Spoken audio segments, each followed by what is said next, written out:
Hello, hello, hello.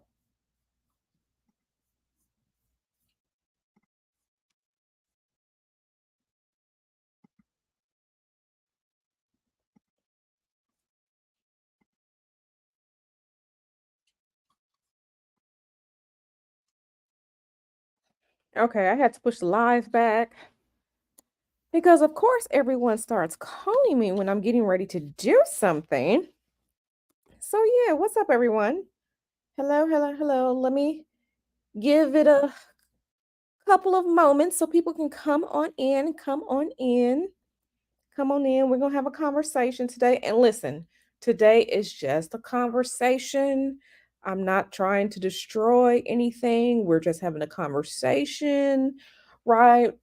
We're just having a conversation, because um, Nyla calls it nosy. I call it curious. I'm curious. I read a lot of different things. I read a lot of different things. Okay. I read a lot of different things. I always have been curious. From the time I was a child, I had my nose in a book, reading something, investigating something, going down the rabbit hole with something. That's always been my persona, right? Ever since I was a child, right? Information, right? Data, all those good things. So again, let me just say today is just a conversation and I kind of want us to talk about it because one of the things that I often receive is quote unquote criticism, right? And when I say criticism, it's mainly from some people here on YouTube, right? Because in my everyday life, no one really knows that I am Q, your favorite magical mermaid Pisces, okay? The only people who really know what I do in like real life are Mr. Hoodoo and Nyla. Like I keep certain things from my family because you just have to compartmentalize. I'm not trying to argue with people, I'm not trying to get people to um try to come fight me because I carry that thing, right? I carry that thing. Um I don't get into it. I don't push my beliefs on other people. I just keep certain things about my life to myself and compartmentalize, right? So again, the only people who really know about what I do are Nyla and Mr. Hoodoo, right? Because, again, I'm not trying to fight and argue with people. So again, I've always been the interested person, interested in so many different things. I read things, I've always been curious. I've always been curious. Again, Nyla calls it nosy. I'm just curious about things.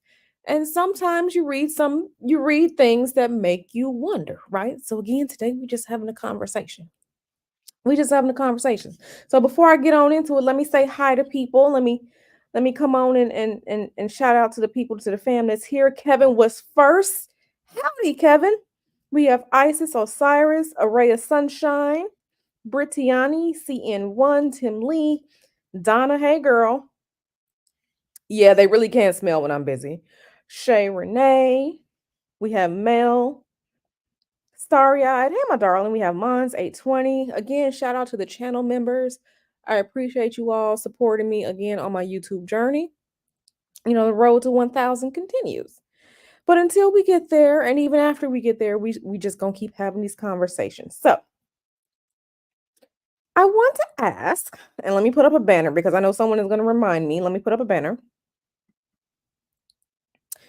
Someone, okay, here's the banner. Okay, let me silence my phone right now because I just got a bunch of emails and stuff like that. Okay, so I just want to know what y'all got for Christmas. What y'all get for Christmas, right? What y'all get for Christmas? Go and let me know what you got for Christmas. I want to see. I want to see. Hey, Mel. Let me tell you, let me stop real quick before I get into it. I just want to say shout out to some of my boos. My boos know who they are because let me tell y'all, we were having a conversation over on the members only side. Mel sent me a whole email full of design options for our upcoming custom badges for our channel members. Shout out to Mel for that because he didn't have to do that. So I just want to let you know, Mel, I appreciate you for that. Mel has been going hard in the paint over here, and I just want to say I appreciate you. So shout out to all the channel members. Shout out to all my booze. Y'all know who y'all are. Okay. Okay. So yeah, I just want to know what y'all got for Christmas. What y'all get for Christmas? What y'all get for Christmas? What y'all get for Christmas? Kevin said he got clothes. He doesn't really like Christmas. Array of Sunshine said nothing. Shay Boo, why you say nothing? You ain't get nothing. Okay. Not Mel got COVID for Christmas. That is not a present. That's not a gift. Okay, Starry Eye coming out here to shame all of us. She got a PS5, a stretching package, deep clean package, gift cards, and money. Okay. Okay. Donna got a day off. Okay. Brittany said she got a bag. She got a small bag for Christmas. I ain't mad. I ain't mad. She got a small bag. Hey, Sunray Physique. Cover for Thanksgiving. Okay. Yeah, yeah, yeah. Okay. So yeah, my Christmas, well, Mr. Hoodoo and I, we bought a new mattress, so that was the present, quote unquote, for the house. When you're adults, you buy something for the house. So we got a new mattress for our bed. I'm about to get my new phone for Christmas.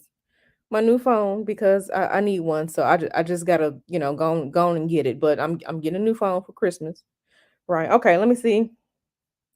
Sorry, I said I didn't ask for anything. Tim Lee got clothes. Okay, she got money and skincare stuff. Shout out to Kevin. Thank you so much, Kevin, for gifting a membership. Everyone, give a round of applause to Kevin for sharing abundance, right? For sharing that abundance. I appreciate that. Okay, she said, I bought myself a bag from TikTok. Okay. Hey, Flora. Yeah, yeah, yeah, yeah. We bought a new mattress. We bought a new mattress. You know, we bought a new mattress. I mean, we couldn't wait to get this new mattress because my poor little hips were hurting. The old mattress had to go, but we got a new mattress. So we have a mattress for our bed. We're not sleeping on the floor. The mattress goes onto the box spring, which is in the bed frame, right? Okay. So yeah, we got y'all know how it is when you become adults, you buy, some for Christmas for the house. Okay. So, yeah. So the reason I asked that is because I did some people go through phases, they question things, and there's nothing wrong with questioning things, right? And one of the things that I don't, and let me say this is not an attack on anyone's personal beliefs. This is not an attack on anyone with certain religious beliefs. It's not. Okay? Sometimes for whatever reason people can't take conversations without thinking they're an attack. It's not an attack.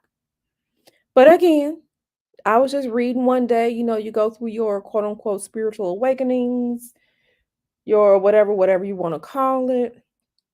And I just started looking into stuff, right? Because when and I can only speak for the United States. Here in the United States, Christmas is, you have the Christmas rush, Black Friday, so people can buy things. You have the Christmas tree, you have the reindeer, Yuletide, and all like that. And I'm just like, where does that come from?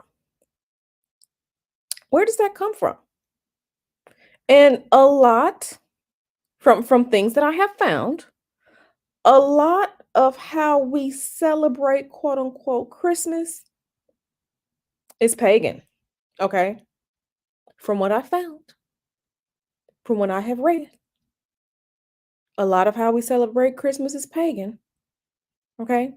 And I started all that off, again, I don't tell people what I do because they're gonna call me this, that, and the third. They're gonna call me every name under the sun, under the universe, right? And they're like, I don't do that. I don't deal with that stuff. You know how they get, I don't mess with that stuff. In actuality, you do. In actuality, you do. Because not only are the days of the week named after pagan gods, surprise, surprise, um, a lot of how we celebrate Christmas is pagan. Okay. So let's get into it. Let's start getting into it. Let's start getting into it.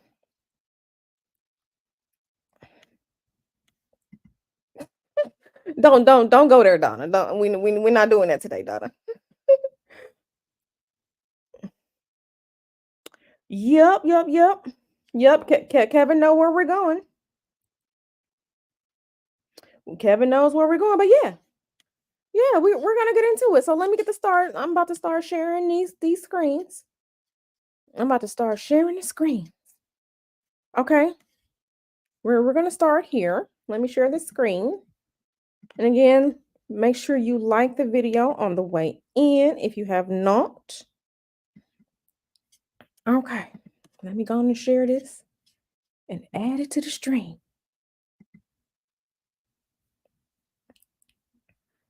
Okay, let me make myself okay. Okay. Yep. Thank you so much, Mel. Shout out to Mel. Shout out to Kevin for y'all are sharing. Y'all are blessing other people right now. And no matter what you believe in, blessing others is a good thing to do.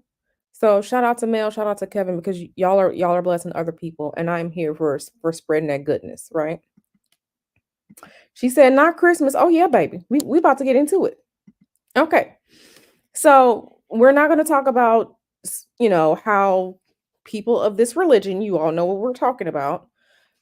Because the first person that tries to attack me, you're getting blocked. Okay. I'm not I'm not here to destroy anything. I'm just presenting information. We all hear it, seasons, greetings, we hear the reason for the season, all that other stuff. Let's look at this. The reason for the season, well, since you asked. The early Romans celebrated Saturnalia on the solstice, honoring their god Saturn. Okay, and I'm going to tie all of this in. Saturnalia consisted of days of feasting and gift exchanges. Hmm. Gift exchanges. Well. So we're gifting things. We're gifting things out. Okay, it's good to give, right? Okay, let's read into it. The winter solstice is the day with the shortest amount of sunlight and the longest night. In the northern hemisphere, it falls on December 21st or 22nd. Now, I'm reading all these things because I'm going to tie it all together. Okay, in northern Europe, the Druids, the priests of the ancient Celts. So, we're talking about northern Europe. We're talking about Ireland, ancient Ireland. We're talking about old Britain. Britain used to be called Britannica. So when we're talking about the encyclopedia and stuff, that's where this is coming from, right? So old northern Europe decorated their temples with evergreens, a symbol of everlasting life. Okay? A symbol of everlasting life. Oh, that's too bad, Flora. You got some of everything that the Romans had. You sure do. You sure do. You got some of everything that the Romans had, baby. It's already here. It's already here. It's too late. Hey, Alikia girl. It got deep fast. Like I said, I'm just presenting information. I am just presenting information. Okay. Let's look at this. The Iranian god Mithra, because every region culture had their own gods and ways that they worshiped, right? Okay. Everyone, remember Iran was Persia. Okay, Persia's Iran. So Mithra is coming from that Middle Eastern, right? Mithra was born of virgin birth on December 25th. Okay. Now, per this article, the celebration of the Saturnalia was too popular with the Roman pagans for the new Christian church to outlaw it. So the new church renamed the day and over time reassigned meanings to the traditions. This is per this. I'm just reading. We're just having a conversation. We're just having a conversation. Yep, ancient Persians were very esoteric. Absolutely. Everyone, send some love, send some vibes to our newest member, Humble Hummingbird. Send her some good, healthy vibe and energy. Our sis has been sick. We want our sis to get better. Humble Hummingbird, I wrote you back. I just wrote you back in the email. So I just emailed you back. So I put something in there for you. I hope you buy it because it really does help. But everyone send some love and goodness to Humble Hummingbird because she hasn't been feeling good. So, but shout out to our new member, Humble Hummingbird. Okay. Okay. So this is this, right? I'm gonna tie it all in together. So let me also bring something else in. Okay. Let me switch to this tab here. Okay. We see it. We see it, right? What puts the tide in Yuletide? In modern use, the word Yuletide is occasionally invoked as a synonym for Christmas. Yuletide is the much older of the two words. Its first half, Yule, derives from an Old English noun, Yule. I don't speak Old E. Okay, this Old E, so forgive me, Old E, for the mispronunciation. And its etymological cousin from Old Norse, Yule, referred to a midwinter pagan festival that took place in December. Okay. Now, why is this important? This is important because we have to remember the impact and the influence that Europe has had on most of the world, right? A lot of the countries that have been colonized, the colonizers, it is what it is, have come from Europe, have come from Europe. So a lot of these, older peoples, Britain and, other ones in Europe have gone around and colonized the world. And in that, they have spread their practices, their traditions, right? But we're going back before the whole colonization. We're going back to this. We're going back to this. Okay. Pagan festival that took place in December, right? Okay. We're talking about the Northern Hemisphere's and these countries influences on the rest of the world, most of the rest of the world, because a lot of things, China and some of the other Asian countries have kept things, kind of separate. But most of the English speaking place, Australia, even some of the African countries and whatnot, when the colonizers came, they brought these things with them. Okay. All right. All right. So let's go into some of the things and some of the reasoning that is associated with that. So what is Saturnalia? Number one, what is that? Because and it's not just quote unquote Christmas, it's Christmas into the new year. And we're going to see that coming from this festival of Saturnalia and why we do certain things, okay? Why we do certain things and say certain things, okay? And then we're going to have a panel discussion about it. Okay, so Saturnalia was a Roman festival dedicated to the Roman god Saturn. Okay. So, Flora, you say you don't want no part of. I'm sorry, honey, because Saturday, the last day of the week, is named after Saturn, the Roman god, also a planet when we're talking about astrology, and things like that. So, I'm sorry, honey, it just is what it is.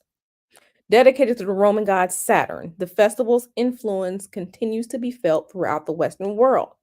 Originally celebrated December 17th, Saturnalia was extended first to 3 and eventually to 7 days. The date has been connected with the winter sowing season, okay, which in modern Italy varies from October to January, remarkably like the Greek Chronia, right? So this is how paganism and certain things are interwoven into the world. If you've ever worked in HR or you had to put your timesheet in, the application, the program was called Chronos, right? Those of you who are 40 and older, or even if you've worked with that, the application was called Chronos. Chronos is another name for Saturn. Okay, the timekeeper. Paganism, okay? Paganism. So let's continue. Okay. So, like I said, a lot of it is interwoven into the world, but people, if you don't know what you're looking at, if you don't go and read and be nosy, you won't know. Okay. Chronia. That's what that comes from. Chronos. Father time. When people say like father time, okay, Mother Earth, that's all pagan, right? Because Gaia is it's a goddess name for Earth. Father time, that's Chronos, baby. That's why Saturn, Chronos, Father time are associated with death and endings. It's the last day of the week before the cycle starts anew. Okay, so think about this as it pertains to wintertime festivals. Winter is the age, is the season of death. Things, they slow down, they take the rest before the new cycle begins. This is why the new year, at least meteorologically, is the new year starts in spring when life begins. Okay. Saturn, Capricorn, goat, death. This is where the imagery of quote unquote the devil, um, um, the Grim Reaper, the scythe, the horns. All of this is magic, witchcraft, paganism, whatever you want to call it. That's what this is. That's what this is. Okay. So all work and business were suspended. Okay, so remarkably like the Greek Chronia, it was the liveliest festival of the year. All work and business were suspended. Now we all know Christmas come, ain't nobody doing nothing out there. But here is where it ties into New Year's. It was the liveliest festival of the year. Now, y'all tell me, we all know that people look forward to New Year's Eve because it's going down. It's going down. The parties, the drunkenness, the revelry, the debauchery, just out here losing a wig. Out here losing a wig. There is no other quote unquote holiday where people are out here doing this. It's not 4th of July, it's not Memorial Day, it's not Valentine's Day. It's not. We can talk about Mardi Gras, but that's really like New Orleans, right? That's really only New Orleans. But we're talking about New Year's Eve, debauchery. This is where this is coming from. This is where this is coming from. Okay. The streets were infected with the Mardi Gras madness. Okay. And some of the other things that we do that I don't think people understand that we do, y'all know like how around Christmas is all these little figurines and weird dolls and weird little elves and weird little nutcrackers, all these little figurines. Yeah. The closing days of Saturnalia were known as Sigillaria because of the custom making towards the end of the festival, presence of candles, waxen molds of models of fruit, waxen statuettes, which were fashioned by the sigillari or manufacturers of small figures in wax and other media. Y'all know ain't nobody giving out no weird little statues or anything like that except for around Christmas. These people with these nutcracker collections and weird Santa Claus figurine elf collection. Y'all know ain't nobody else doing that. We do that around Christmas. All seasons are ritualistic. Not necessarily a ritual, but it's I'm not speaking religiously. I'm speaking based off the information here. But this is it's a celebration, not necessarily a ritual. It's a celebration. It's a party. It's a holy day. This is where this is coming from. Yep, not even Easter. You might have the little bunny or whatever, maybe some eggs, but all these little figurines, this is where this is coming from.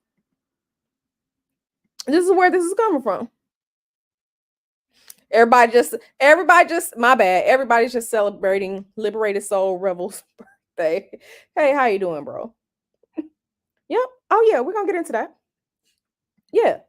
Giving out the elves, right? Giving out the elves, the little elves, the little fairies, the little nutcrackers, this is where this is coming from. More candles than Halloween, baby. Oh yeah. More candles than Halloween, baby. Let's get into it. The influence of the Saturnalia upon the celebration of Christmas and the New Year have been direct. And this is from Britannica, right? This is from Britannica. The fact that Christmas was celebrated, and here we go, tying it into it. The fact that Christmas was celebrated on the birthday of the unconquered sun, Dies Solis Invicti Nati.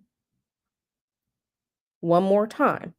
The fact that Christmas was celebrated on the birthday of the unconquered sun.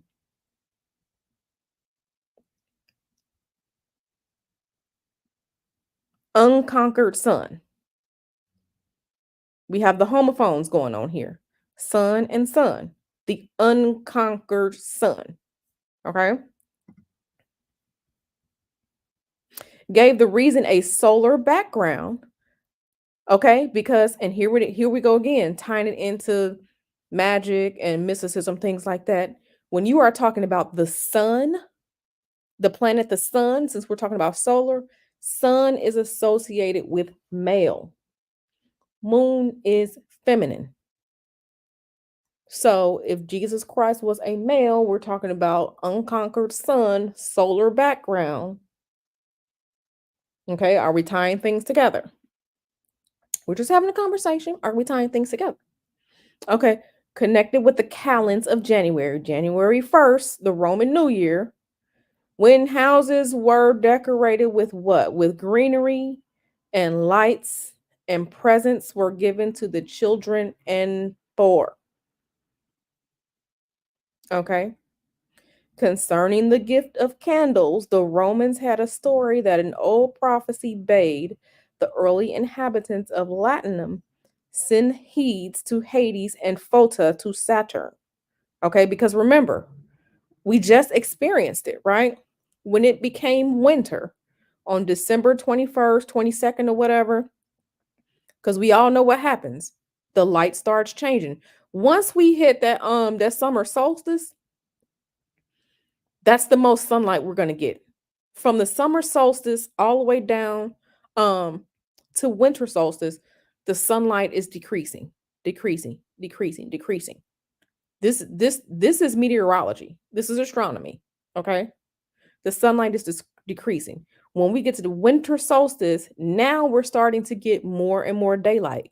A couple minutes, a couple minutes until, the days start getting longer and longer. So you're sending Phota to Saturn to illuminate the darkness. Okay? The to illuminate the darkness, okay? Okay. Are we tracking? Are we tracking? Is everyone together? Are we still together? Okay. I just want to make sure. Yep. Yep. The ring planet. So yeah, this is why, like I said, when we're seeing like this, so a lot of stuff, if we're not reading things or looking back into things, and it's okay to read stuff, it's okay to question stuff. You're not going to fall off the face of the earth because you read something because you went down a rabbit hole, right? Okay, Sunray says, I'm in the clouds. I'm not unfamiliar with the miseducation around holidays, but Saturnalia specifically is new to me. I'm enjoying this topic. Thank you. Yeah, girl, you got to go get the good candy. Get the good candy. Yes, magic and science are way closer than people realize. Okay. Okay. So let me switch to this next tab. Let me switch to this next tab. Okay. Matter of fact, let me go back to this one. Okay, so we saw this one before, right? Again, I'm not pulling things up. I'm not pulling up something that I made up. Okay. The celebration of the Northern Hemisphere's winter solstice predated the birth of Jesus of Nazareth. Okay, again, we're having a conversation. We're having a conversation. I'm not bashing anyone's religion. I'm just presenting information. The pre-Christian Scandinavia commenced 12 days of Yule celebrations on the eve of the shortest day. What else do we associate with the 12 days of Christmas? What else? What else do we associate with the 12 days of Christmas? I wonder. I know y'all know, but we just gonna keep on. We're just gonna keep going. Okay. Commence 12 days of Yule celebrations on the eve of the shortest day. In Rome, the Bawdy Saturnalia celebration. So Saturnalia is picking up on that. We have the unconquered sun. We have the Iranian myth for God, um, quote unquote, being born on December 25th. You know, the Bawdy Saturnalia celebrations from Christmas up to New Year's, right? And people losing a wig for these New Year's Eve parties, right? Went on for days and was a time of fun for all, even slaves who were given a short burst of freedom. It was good politics, of course. When Christianity replaced pagan beliefs as the official religion to also take over the holidays, which were a source of joy and celebration for ordinary people. The historical connections explain many of the pagan derived elements of Christmas celebrations, such as caroling, kissing under the mistletoe, gifts from the mythical Santa Claus, greenery, and general gift giving, hanging decorations, holly, the Yule log, and many others. Okay. Okay. Alright. Everybody good? Everybody good? Yep. Yep. Yes, it is. Flora said, "Woo is heating up." Hmm. She talking about disciples, but we not singing no songs about disciples on Christmas. We singing, and we want to know, what have you done for me lately? What are the gifts that you given to me? 5 golden rings, 4 calling birds, a partridge in a pear tree. This is what we're this is the song. So we're singing these songs, right? These are the origins, right? Supposedly, what your true love gave to me. You know what your man get you, what your woman get you. They get you something good during these 12 days of Christmas. Uh-huh. Mm-hmm. Okay.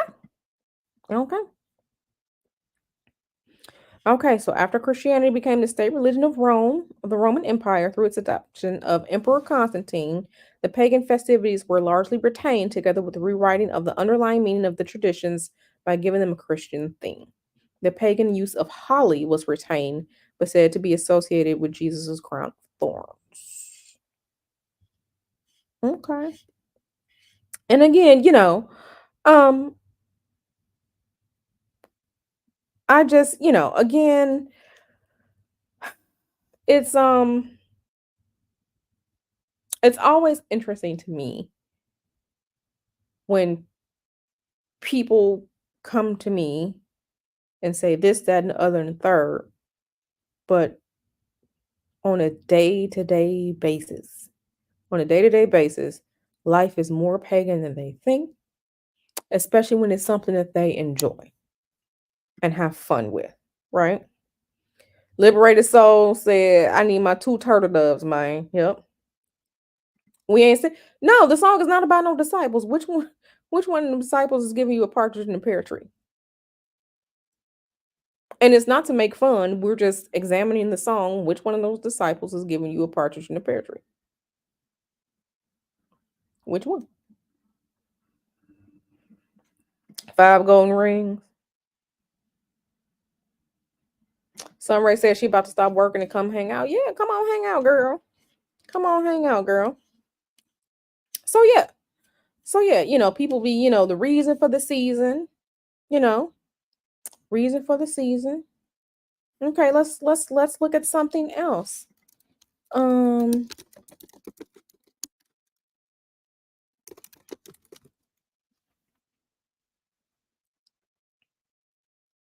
Let's look at something else. Let me see. This is a tide in the Yule tide.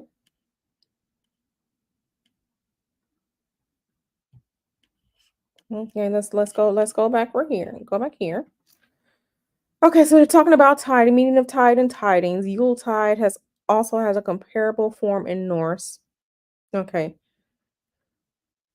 The drift in meaning from of Yule from a pagan celebration to what we know as Christmas came with the rise to prominence of Christianity in England. Remember what I said. Something that we know historically. Europe, various Europeans went out, quote unquote, conquered, colonized a lot of the rest of the world.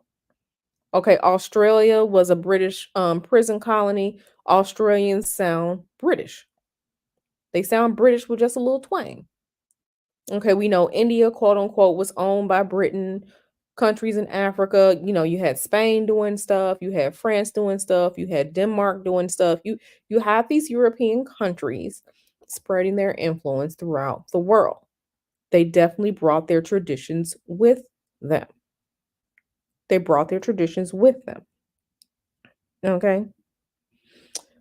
Yuletide and Christmastide generally refer to the festival season beginning with Christmas Eve and lasting until after New Year's Day, or especially in England up until Epiphany.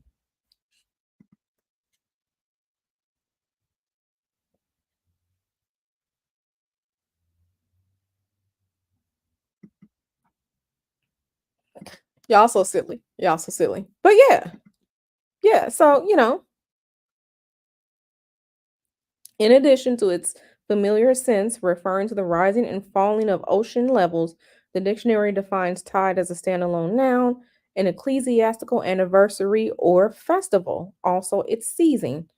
Deriving from the Old English Titan, it can be used in combination for celebrations that pop up at other times of the year, such as Eastertide. Titan resembles the Old English noun tide, meaning time. Another seasonal relative is the noun tiding, heard in its plural form in holiday carols like We Wish You a Merry Christmas and God Rest Ye Merry Gentlemen. Okay? So here, I think this is the first time we've seen some input from the Bible. Good tidings of joy, which shall be on to all people. But when we talking about these tidings, um, y'all know y'all not thinking about these tidings when y'all getting y'all outfit together for New Year's Eve. Y'all not thinking about that. You getting your outfit for New Year's Eve because when you getting your outfit together to go see Usher in his residency, New Year's Eve, okay, we know that's not what y'all thinking about. It's not. And it's okay to say that. It's okay to be honest. We honest around here, okay? We're honest around here. So let me see. Let me bring this other one up.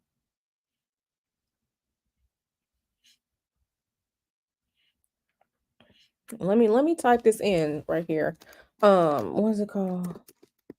Unconquered Sun. We're gonna bring that up.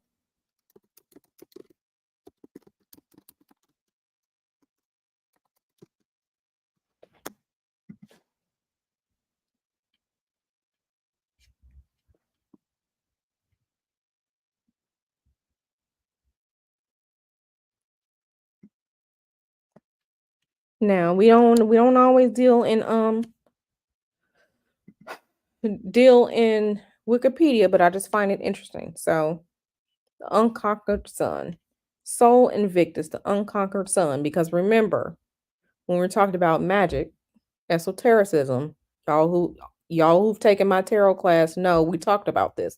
We talk about the elements, we talk about the polarities. All these things are the same. One is male, one is female. The sun, the outward presenting, the life giver. Okay, so when we're making parallels about quote unquote God being a man, the life giver, this is where this is coming from. The ties in with magic. Okay, not the moon, which is the feminine.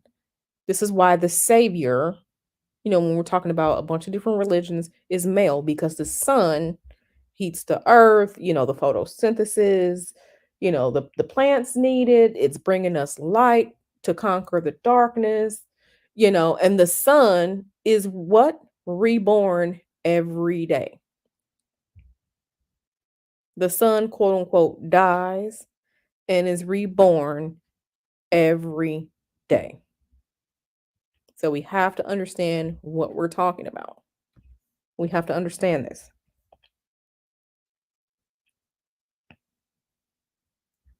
She said, yeah, it take time to get that outfit right. Yeah. So, like I said, this is what this is. You have to understand what you're hearing. So all this, and we talk about patriarchy and stuff like this. This it's baked in. It's baked patriarchy is baked into things because when you quote unquote had men running things for so long, of course you're going to create quote unquote the savior in your image. Son being male, men were the ones who were going out into the world doing things. Women weren't doing that. Women were, they were inside, they were in the house. Domestic issues, that's moon energy, that's family energy. We have to understand what we're talking about, what we're looking at. Right? Okay.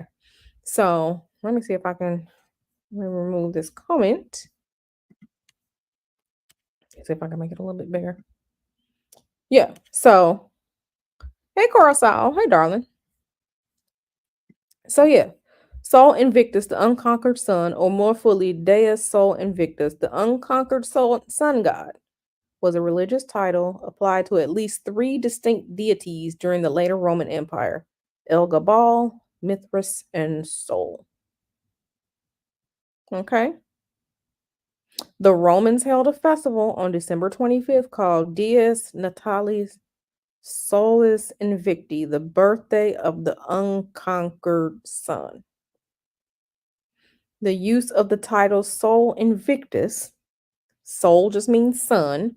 Again, we have the homophones, sun as in celestial body and sun as in member of a family, allowed several solar deities to be worshipped together, including Elagabal, a Syrian sun god, Sol, the patron god of Emperor Aurelian, and Mithras, a soldier's god of Persian origin.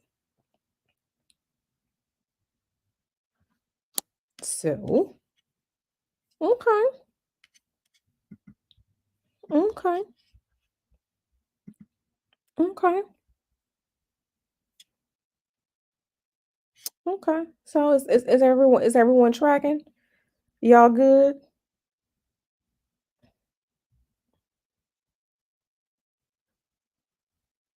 Yeah, yeah. For me, God is not a man. For me, God is both. Because you can't create one without the other. Both the male and the female play an intricate part in creating life. Ain't no egg being fertilized without no sperm. Ain't no sperm going into nothing but an egg. It's the coming together that makes life. It is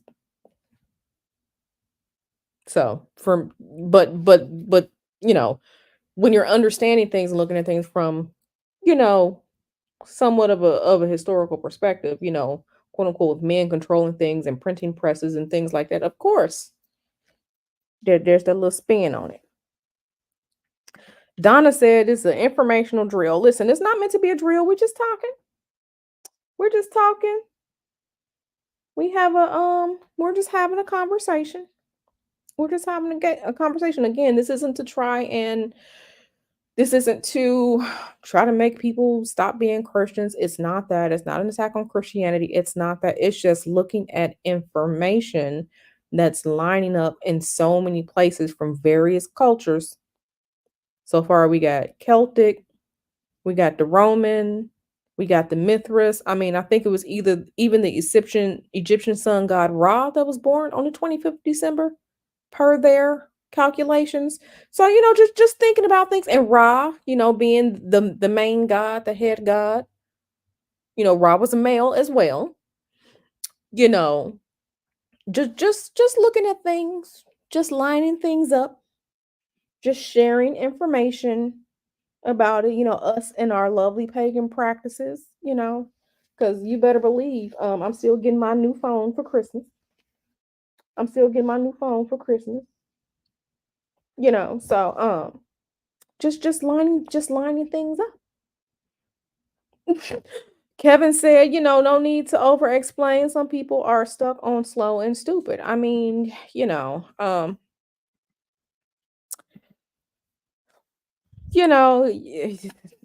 Okay.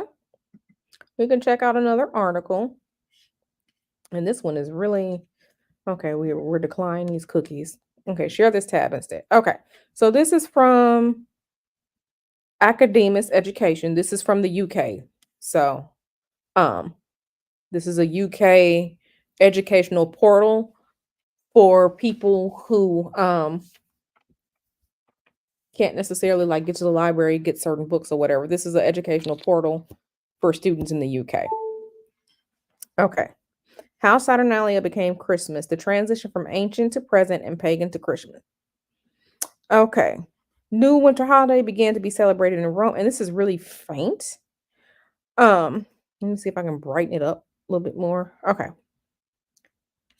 Here again, Saturnalia was held in honor of the Roman god Saturn and was supposed to represent the revelries of the golden age of men, a mythical time where men and gods lived in harmony. Saturnalia itself was an adaptation of the ancient Greek festival known as Chronia, named after the Greek equivalent of Saturn and Kronos. Remember, I just talked about that. Celebrated in midsummer rather than midwinter.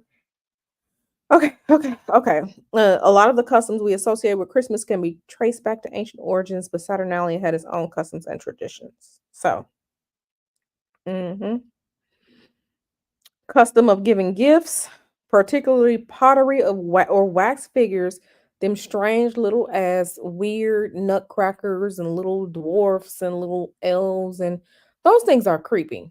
Okay, them little dolls and stuff, they creepy. Okay, if you ever give me one of these, I think you don't like me.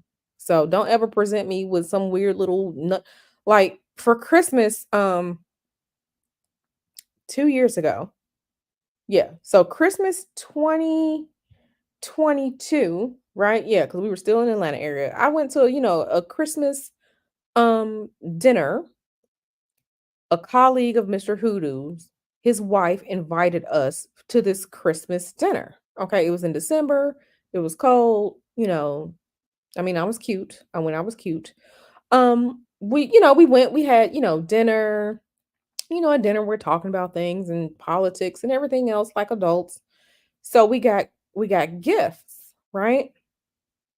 The gift that I got was this black Santa Claus. I can't remember if it was a black female Santa Claus or black male Santa Claus figurine thing. And I'm just like, who does this?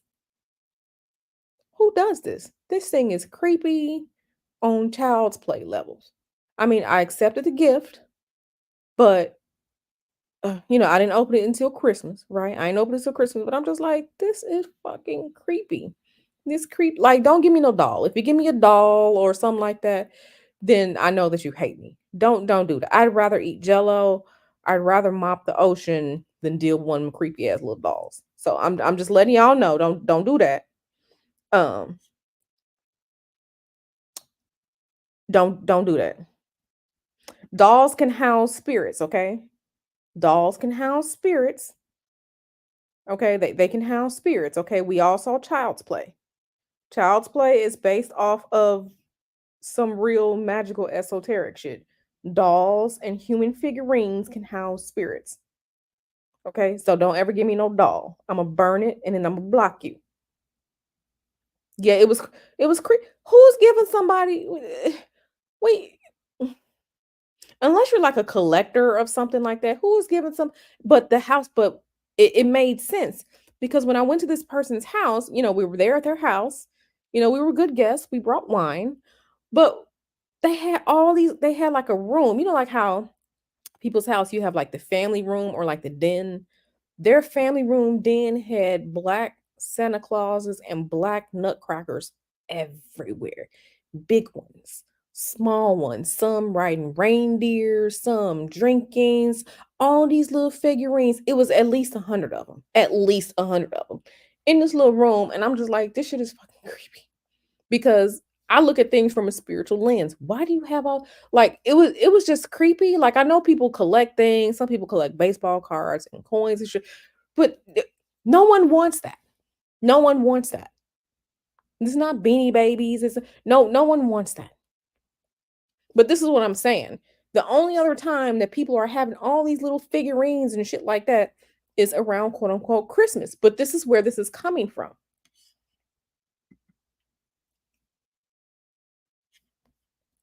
This is where this is coming from. So that's why I'm just like these are the parallels, right? These are the parallels, right? These little figurines and shit like that. Um, yeah, okay. Romans donned colorful dinnerware instead of togas, and slaves and masters ate together. So we all know about breaking some good bread together.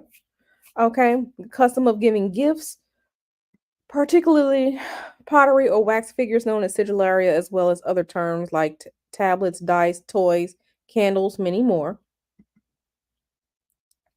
Gifting verses and similar practice to writing Christmas cards was also common, as documented by Marshall and Catalyst.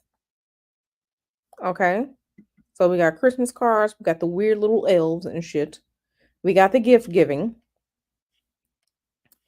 It was a jolly time of year. Okay, jolly time of year. Okay, so if we move down a little bit further, it says the date also shifts. It is always in December, but the climax of the festival shifted from December 25th to the winter solstice, which is like December 20th, 21st. And you know when it's usually a solstice or an equinox. Equinox meaning equal night, solstice referring to the sunlight. Okay, these are astronomical and meteorological terms. Okay, the solstices and the equinoxes mark the change of seasons. Okay, so summer solstice, winter solstice, spring equinox, autumnal equinox. So, and those dates usually happen when the sun is changing into the next zodiac sign, and the changing of the next zodiac sign is usually always on like the 20th, 21st, 22nd, something like that, depending on how the calendar year falls. So this is what this is saying. The date also shifts. It was always in December, but the climax of the festival shifted from December 25th to the winter solstice, again, the 20th, 21st, 22nd, and back again. Okay. Okay. So the religious aspects of the festival honoring Saturn appear to have been gradually lost, instead, becoming a popular festival designed to bring happiness in the bleak winter season. Listen, we know winter in the northern hemisphere can be trash. I'm from Chicago. I think my mom said they're getting like 10 inches of snow. I talked to her last night. They can keep that. I don't want that. You can keep all your blasted snow. I don't want snow. Okay? But winters are bleak and winters are harsh depending on where you are in the country and in the northern hemisphere. So yeah, we need some partying, we need some fun for this time of year, because the next quote unquote fun, right? Fun holiday, maybe Valentine's Day, depending on if you got somebody or not, but we're not getting into the goodness and quote unquote fun until like Memorial Day, when it's warm enough to be outside, we're barbecuing, things like that. So this is bleak. You have to understand, again, northern hemisphere influences on southern hemisphere and other places around the world. So per this, Jesus' actual date of birth is unknown, and scholars have estimated that he could have been born in June or perhaps around the spring equinox. Okay, again, this is not an attack on anyone, I'm just reading information. Regardless, there is no evidence that the widely celebrated date of Christmas was his actual birth. Once again, the date of December 25th specifically likely comes from the Roman festival of Dies Natalis Solis Invicti, the day of the birth of the unconquered sun. This festival was more specifically religious than the general merriment of Saturnalia, And it is noted that Constantine, the first Christian emperor, was brought up in the cult of the sun. So Constantine was brought up in the cult of the sun, sun and sun being homophones. Okay. So it is possible that the date of Christmas was designed to replace this festival specifically rather than the more ambiguous date of Saturnalia. Okay. Y'all good?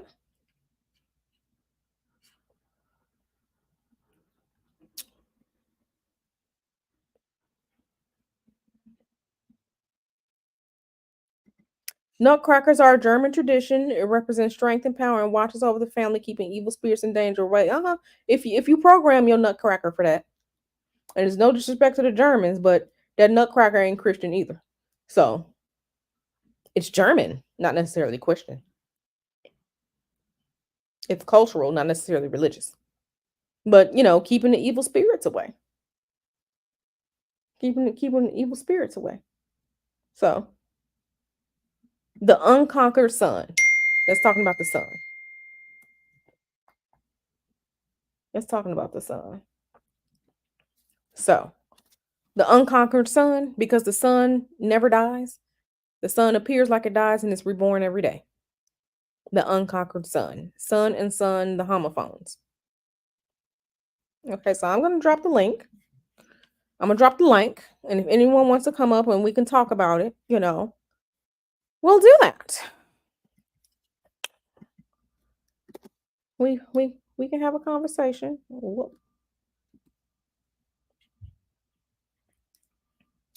We can have a conversation.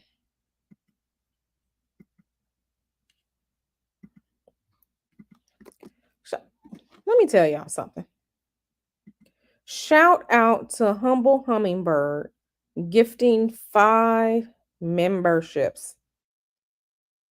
Humble Hummingbird, thank you so much for gifting these memberships. For becoming a member and for gifting memberships. Humble Hummingbird gifted 5, Mel gifted 5, Kevin gifted 1, and Humble Hummingbird became a new member. I love y'all, for real.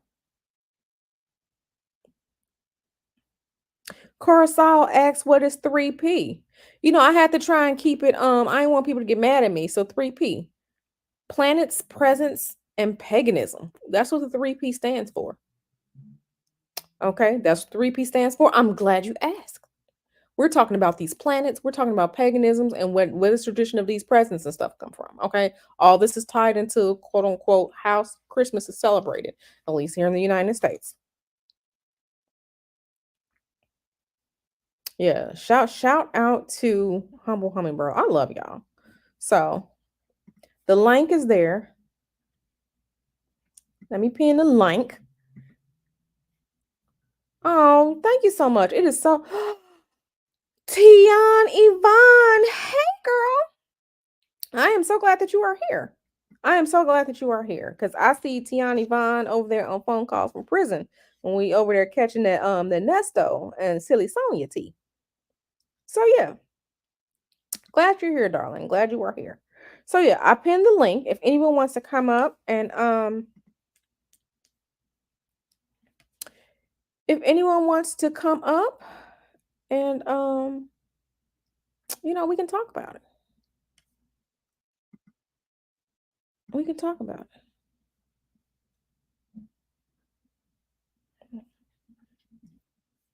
Because I'm here for a discussion. I like having discussions. I like asking questions. I was the child that I always asked questions, and people would get mad at me, like, why you keep asking these questions? Because I'm unsatisfied with the answer that you gave me. So I keep asking questions. Who wants to come on up and we can have a couple moments to chat about it because I think it's all very interesting, right? And one of the things that I find interesting is how because we're gonna be getting more deeper into things esoterically, right? um we're gonna be getting, I have some streams coming up. I have some streams coming up, and we're gonna be getting into more things esoterically, kind of scratching the surface on things because I don't know if people understand certain things. But we're gonna get into it. But yeah, I dropped a link. I'm surprised Donna hasn't jumped up here because Donna always has something to say. And I appreciate that.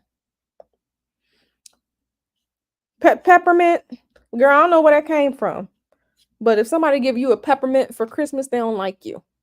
And they telling you that your breath stink. If somebody giving you peppermint for Christmas, they don't like you and your breath stink. Because that's all the peppermint is good for. Yeah, yeah. I had yeah, growing up, I always asked a bunch of questions, and people, especially like some of my teachers growing up, they would tell me something, but I could tell it was an answer to try and get me to be quiet and accept that, but I can accept certain things. I need to get to the point in the answer where it makes sense, where it's logical, right? Where it makes sense and it's logical because a lot of things are just made up and just on some cockamamie bullshit, right? Um, And I'm just like, no, it needs to make sense. Like my analytical brain is very different from other people's, and I understand that. The devil is in the details for me. Like these details need to make sense. I see everything. I'm the type of person, I don't see the forest and I don't see the trees. I see all of it. So, like I said, growing up, um, there were teachers who, they didn't want to answer my questions because one question normally leads to another one. And I have another question, and I have another question, and I have another question until, I'm quote unquote satisfied. She said, peppermint tastes nasty. Fight me if you want to. I said what I said. Yeah, like I said, if someone's giving you peppermint for Christmas, they don't like you and they say your breath stink. They might as well give you a pack of gum. Donna does ask a good question. Yeah, I ask questions too. Like, especially like when my mom with like religion and stuff like that. Like I'm asking her questions. You're sending me to church on Sunday. But if it's so good, why aren't you there with me? Don't you want some of this extra goodness with like she would send me with like some neighbor to go to church. But if it's so good, why aren't you there? Like what's good for one should be good for all, baby. Why ain't you coming with us? You sending us out here to this church and you ain't here. I have questions. Like that doesn't make any sense. That doesn't make any sense to me. So if it's so good, why aren't you there? Why aren't you there? So it just never made sense. Like, why are we doing this? Like, why are we, you know, it's wild. I questioned everything. I had so many questions, but I'm like my father in that way. My father questioned everything. And let me tell you, my father did not have a college degree. That was back in the day. My dad was born in the 40s. All you really needed was your high school diploma. My dad questioned everything. He's just like, that doesn't make any sense. He was one of the smartest, most intellectual people that I've ever known. You cannot beat him when it comes to thinking and like, but we asked questions. And like one of the things that he used to tell me, like when we go to the movies every Sunday, was just because we're here in the movie theater doesn't mean that you take your brain out and stick it in your pocket while we're watching the movie. So this is why, like after movies now, me and Mr. Hoodoo, we go watch a movie and then we're asking all these questions. We see the plot holes, we see where y'all messed up, we see where stuff doesn't make any sense. Right. So yeah, I'm just that person. We're gonna add Coruscant in, lovely Coruscant.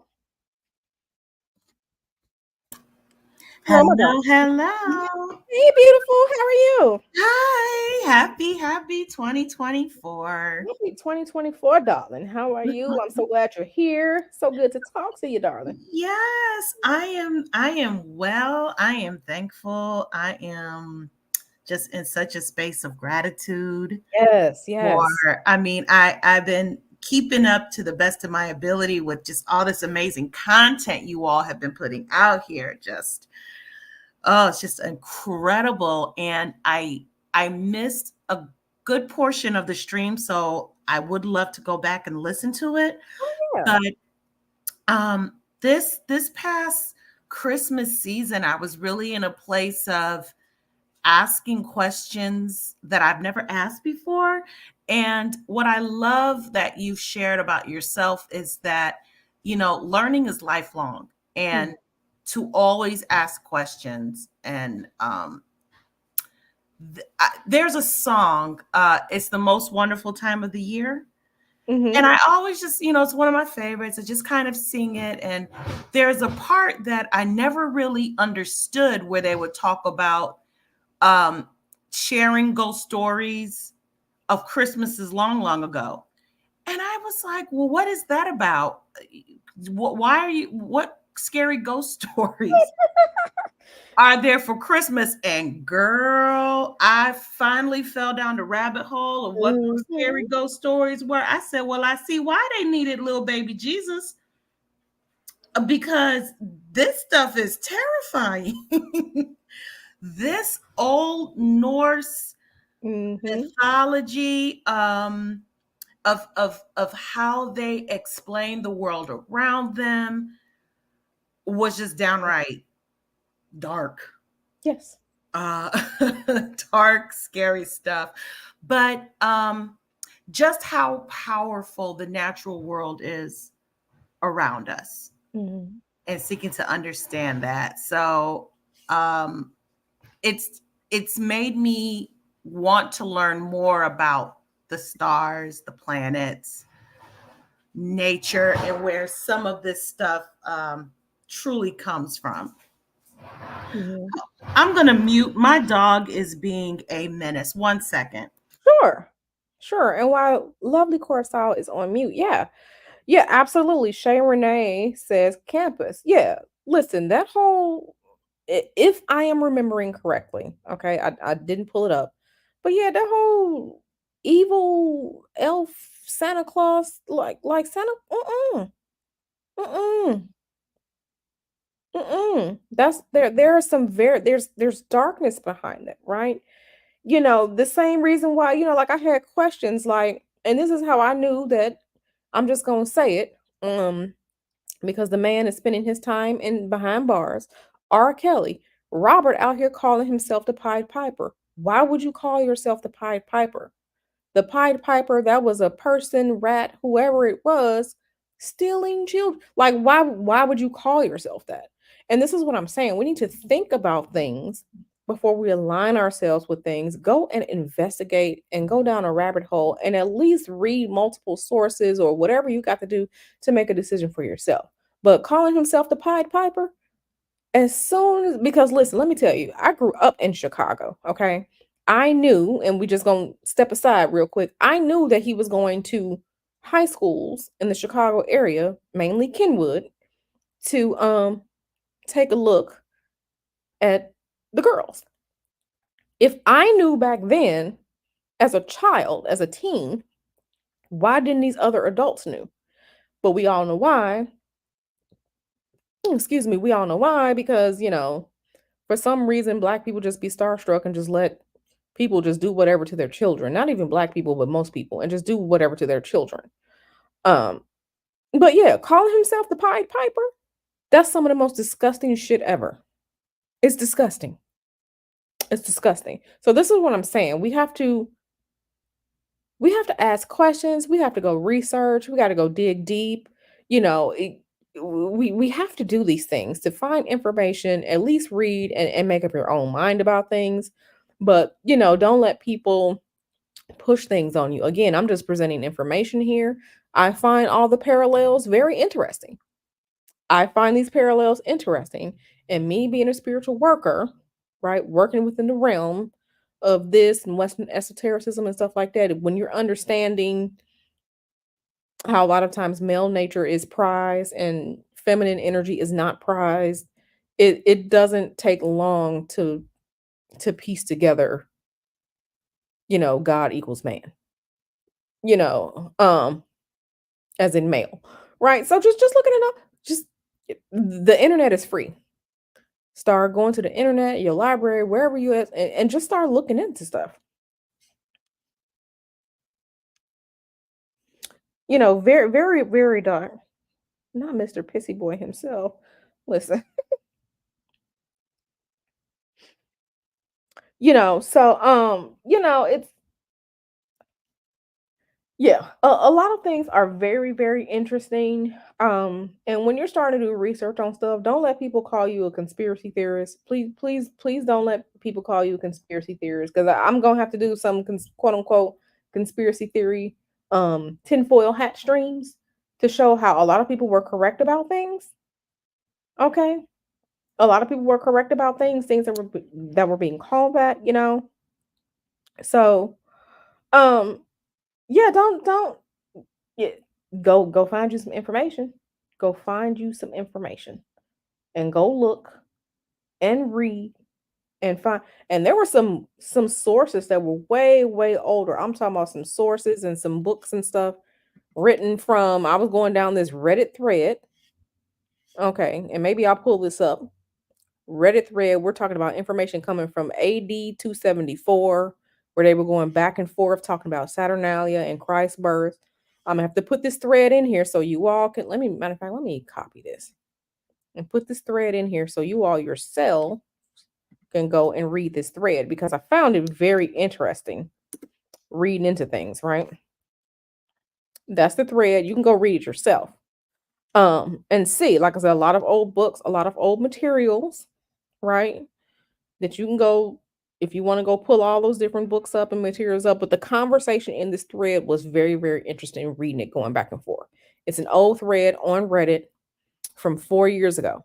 Okay, and the title of it was Christmas originally a pagan holiday? So even, p- people have this isn't the first time this has been questioned. This isn't the first time these parallels have been drawn. These are conversations that are happening in pockets, you know, on the internet around the world. They're just not mainstream, right? They're just not mainstream. So make no mistake about it. I'm not the first person to do this or, kind of look into this. Okay, I'm Hey, back. Carly. Yay, I'm glad you're back. Yeah, yeah. There's so much convergence of the information, and one thing that I appreciate about humanity is that there's always this blending.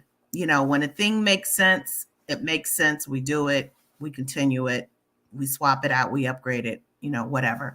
So there's this interesting blending of Saturnalia, Sol Invictus, um, Bacchanalia. I've even seen questions of, well, was it a pagan holiday or did the pagans, like there's this reverse, was there a reverse flow of information?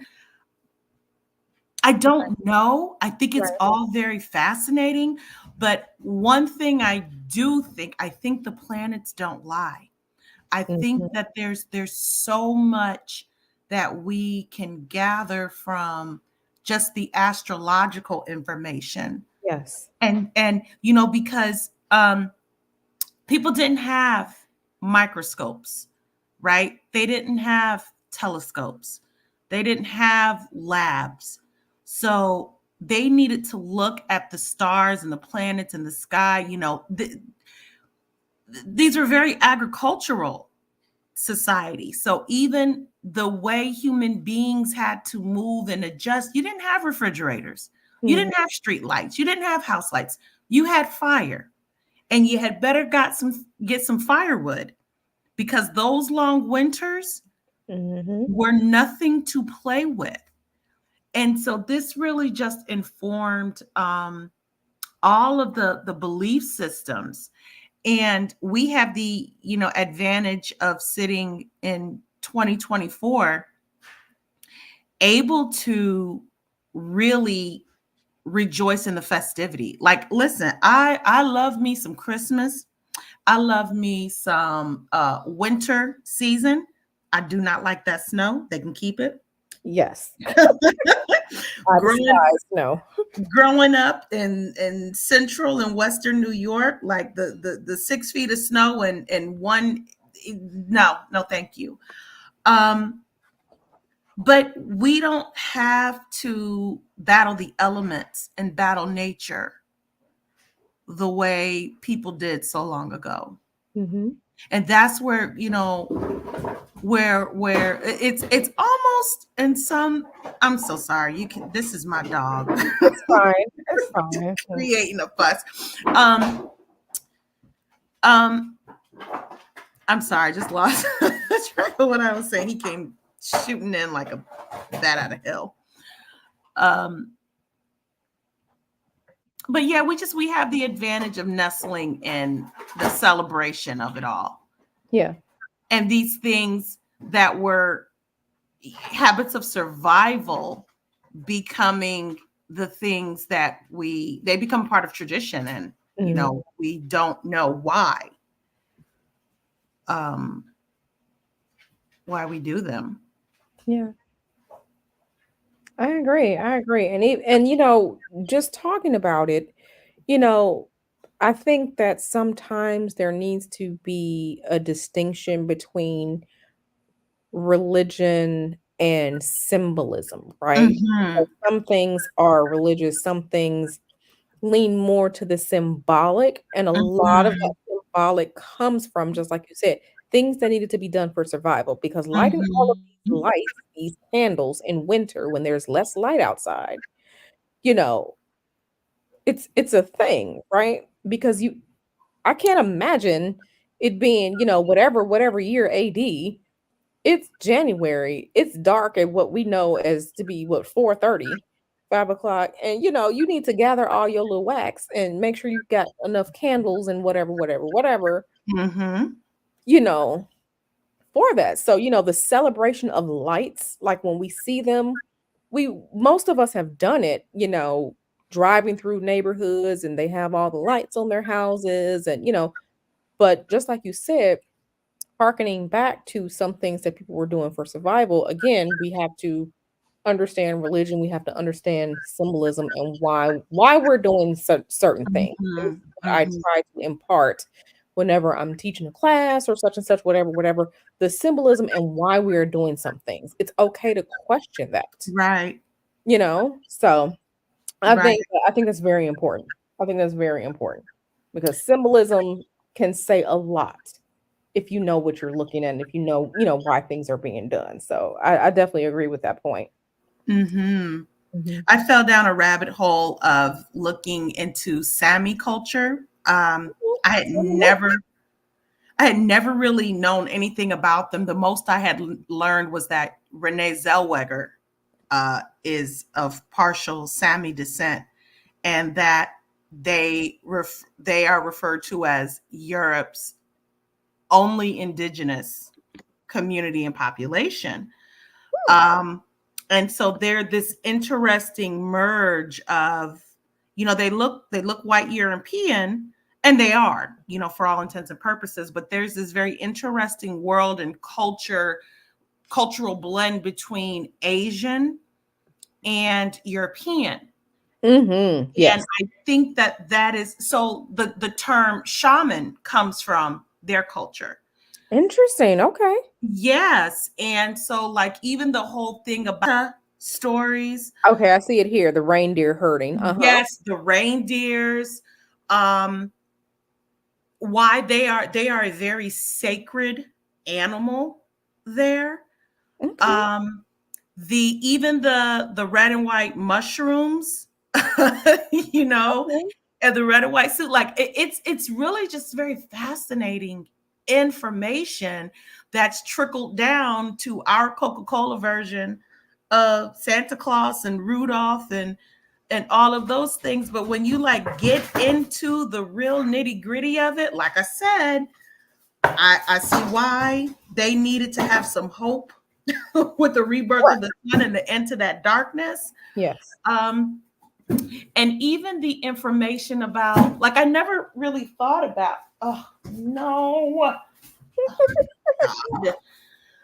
I never thought about, like, why is Santa Claus called Santa Claus? And then sometimes he's called Chris Kringle, and Mhm. sometimes he's called Saint Nicholas. Mhm. And all of these names are applied to one person.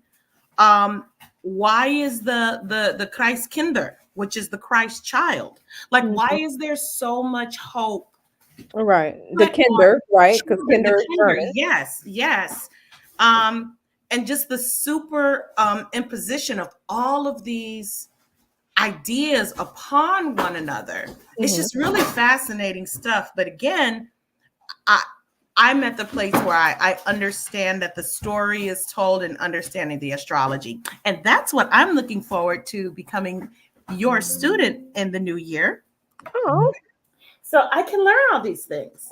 yeah. It's funny that you say that because I'm actually like today I'm gonna buy some astrology software because I'm going down a quote unquote rabbit hole looking into some things that I need to create some astrology charts for. So I'm just dropping, this $200-300 and I'm just buying this astrology software today because I need to make some charts on stuff because I have a lot of content that's coming up and we're going to walk the line of spiritual, esoteric, kind of tying it in, going into the woo, the conspiracy, things like that, because it's a spectrum, and I think that most people don't think of these things that way. A lot of this is a spectrum, and it just depends on what part of the spectrum that you're on, right? So, yeah, I'm doing some research into some things, and I really need some astrology charts to look. So I'm doing some Mhm. astrology software today, so I can pull up these charts. Um, so we can have the planetary information when we're looking into this tea, when we're spilling this tea. The same with the panoramic that happened, right? The astrology of the panoramic. That was very interesting, right? So, we have some things going on astrologically that are about to change us, the world, and the society over the next 20 years. And I really want to deep dive and look into it um more than just like articles online. So, yeah, I agree with you. The astrology, it doesn't lie. It doesn't. I'm sorry, it just doesn't lie. No. It doesn't. It does not lie. So, yeah. Yeah. Well, thank you for having me on. I am going to put this Labrador pit bull baby of mine down for a Oh, nap because that's what he wants. He wants my attention. yes. Yes. But again, thank you. And I'm hoping to join the class that's coming up. So I know you Okay. said Friday was the deadline. It's the cutoff day for registration. Okay, I will So, be registering on Friday. yeah, and if you have any issues with registration, just drop me a message. You know how to find me. I And do. I'll yeah, because the way that the software Acuity is so weird. Um the way that the software is, it puts deadlines on things. So even though the class is Mm. Sunday, it puts the deadlines on it so it can process the registrations. So that's why Friday is, today, tomorrow, definitely Friday is probably going to start acting weird for registration. But yeah, so it would be a joy to have you there, my darling. Yes, yes. A joy to have you there. And thank you for coming up, for sharing your ideas with me, with everyone else who's here. I really appreciate you. I love hearing your voice. I love your spirit. I love your Same, energy. So it's always a pleasure and a blessing same. to have you up here. So Thank you, my dear. Have a great one. thank you. You too, boo. Bye bye. All right, bye bye. So yeah, I just find these parallels interesting, and I just wanted to share one of the many rabbit holes that I went down with you all. Because again, people call me or call what I do. I've had the trolls telling me I'm the devil and I'm this, that, and the third. But when you're expecting your Christmas present, your Saturnalia based Christmas present, I don't want to hear anything from you. Okay. And since they're rebuking all that is evil and pagan and witchcraft, make sure you don't ever get another Christmas present ever again. Just take that expectation out of your head. So, you know, um, I just wanted to share that with you all, just so you all can, again, I see things from a spiritual lens every day because it's the realm that I work in. And I'm not afraid to look into certain things, whereas most people will shy away because sometimes people don't want their views shattered on certain things, and I completely get that. But if it's easy, you're not growing. If you're not being challenged, you're not really giving yourself um mental exercise. You're not exercising that brain power. So, I just wanted to share this with you all. I just wanted to share that with you all. Liberated soul rebel is silly. Don't say that out loud. Girl, don't do me like that. Humble Hummingbird says Voldemort ain't got nothing on you. Listen, I'm just presenting the information. Okay. I'm just presenting the information because a whole bunch of people were out here. Speaking of Voldemort, a whole bunch of people were out here trying to get rid of Harry Potter. They were trying to get rid of Harry Potter all those years ago. That evil Harry Potter, those wizard stories, but they sure gonna get their Saturnalia Christmas presents. Okay? They gonna sing those songs of Yuletide joy. They gonna sing those pagan Yuletide based songs of joy. They gonna get their Saturnalia presents. And we all know somebody drunk uncle gonna be out there losing his wig on New Year's Eve. New Year's Day, they're gonna be out there doing all time. We all know that they was watching the Times Square New Year's Eve ball drop celebration, wherever it was. We all know it, okay? But let's just make sure that we're looking at the information before we start pointing fingers, right?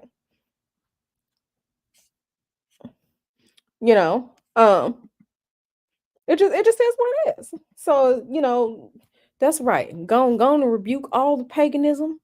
Take down all your Jesus statues because you ain't supposed to have no image and no gods. Uh, take down them stained glass windows in them churches. Okay, take those down. Um, ain't no more Christmas presents, bitch. Ain't no more Christmas presents. Ain't no more, Rudolph the Red-Nosed Reindeer. Stop kissing under the mistletoe. Just if rebuke correctly. If you're gonna rebuke correctly. Okay, rebuke correctly. Okay. And when Easter come, I better not see nobody out here with no Easter egg. Okay, because eggs are a sign of fertility.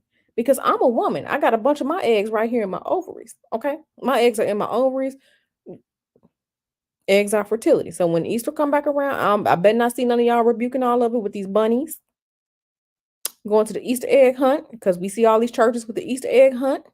They advertising it. So like I said, we're gonna rebuke it all correctly.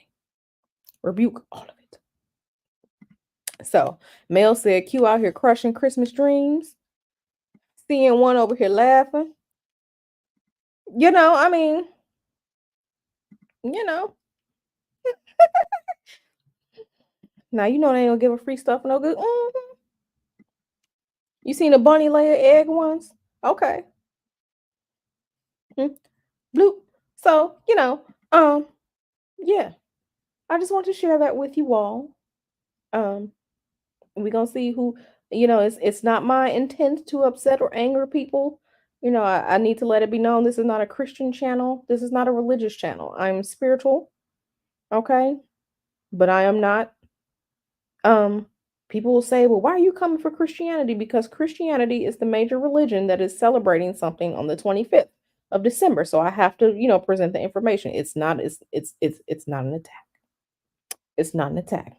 And I love you all, Christian or non-Christian. I love you all. Okay, I got love for all of y'all, right? So, oh yeah, the Gnosticism rabbit hole. Mm-hmm. Mm-hmm. Because they still out here going to the churches, where the pastor is out here sleeping with all the other women in the congregation. They still out there. Because let me tell you something. I went to Eddie Long's church in Atlanta one time. It's actually out there in Lithonia, I think it is. I went to that church one time. I saw that man. I was like, don't y'all ever drag me back here ever again. I went because I was being nice. Someone asked me and I went. I was being nice. I looked at Eddie Long and I saw meow. That's the first thing I saw. I saw the kitty cat. I was just like, I knew exactly what I was looking at. I'm just like, okay. Okay. As soon as the allegations came out, not pastor. And even if he is, God can make a sinner a saint. And we just gonna pray for y'all, brother. Y'all sitting here. This is what I'm talking about. Energetic hypocrisy. Okay, we talked about that yesterday. Energetic hypocrisy. Okay, energetic hypocrisy. So again, I just work here, bringing information. I just work here. Hey, forever ever. I just work here. Yep. Meow. Um, Same thing. Looking at Mr. Power Bottom. I don't care what nobody say. That's meow.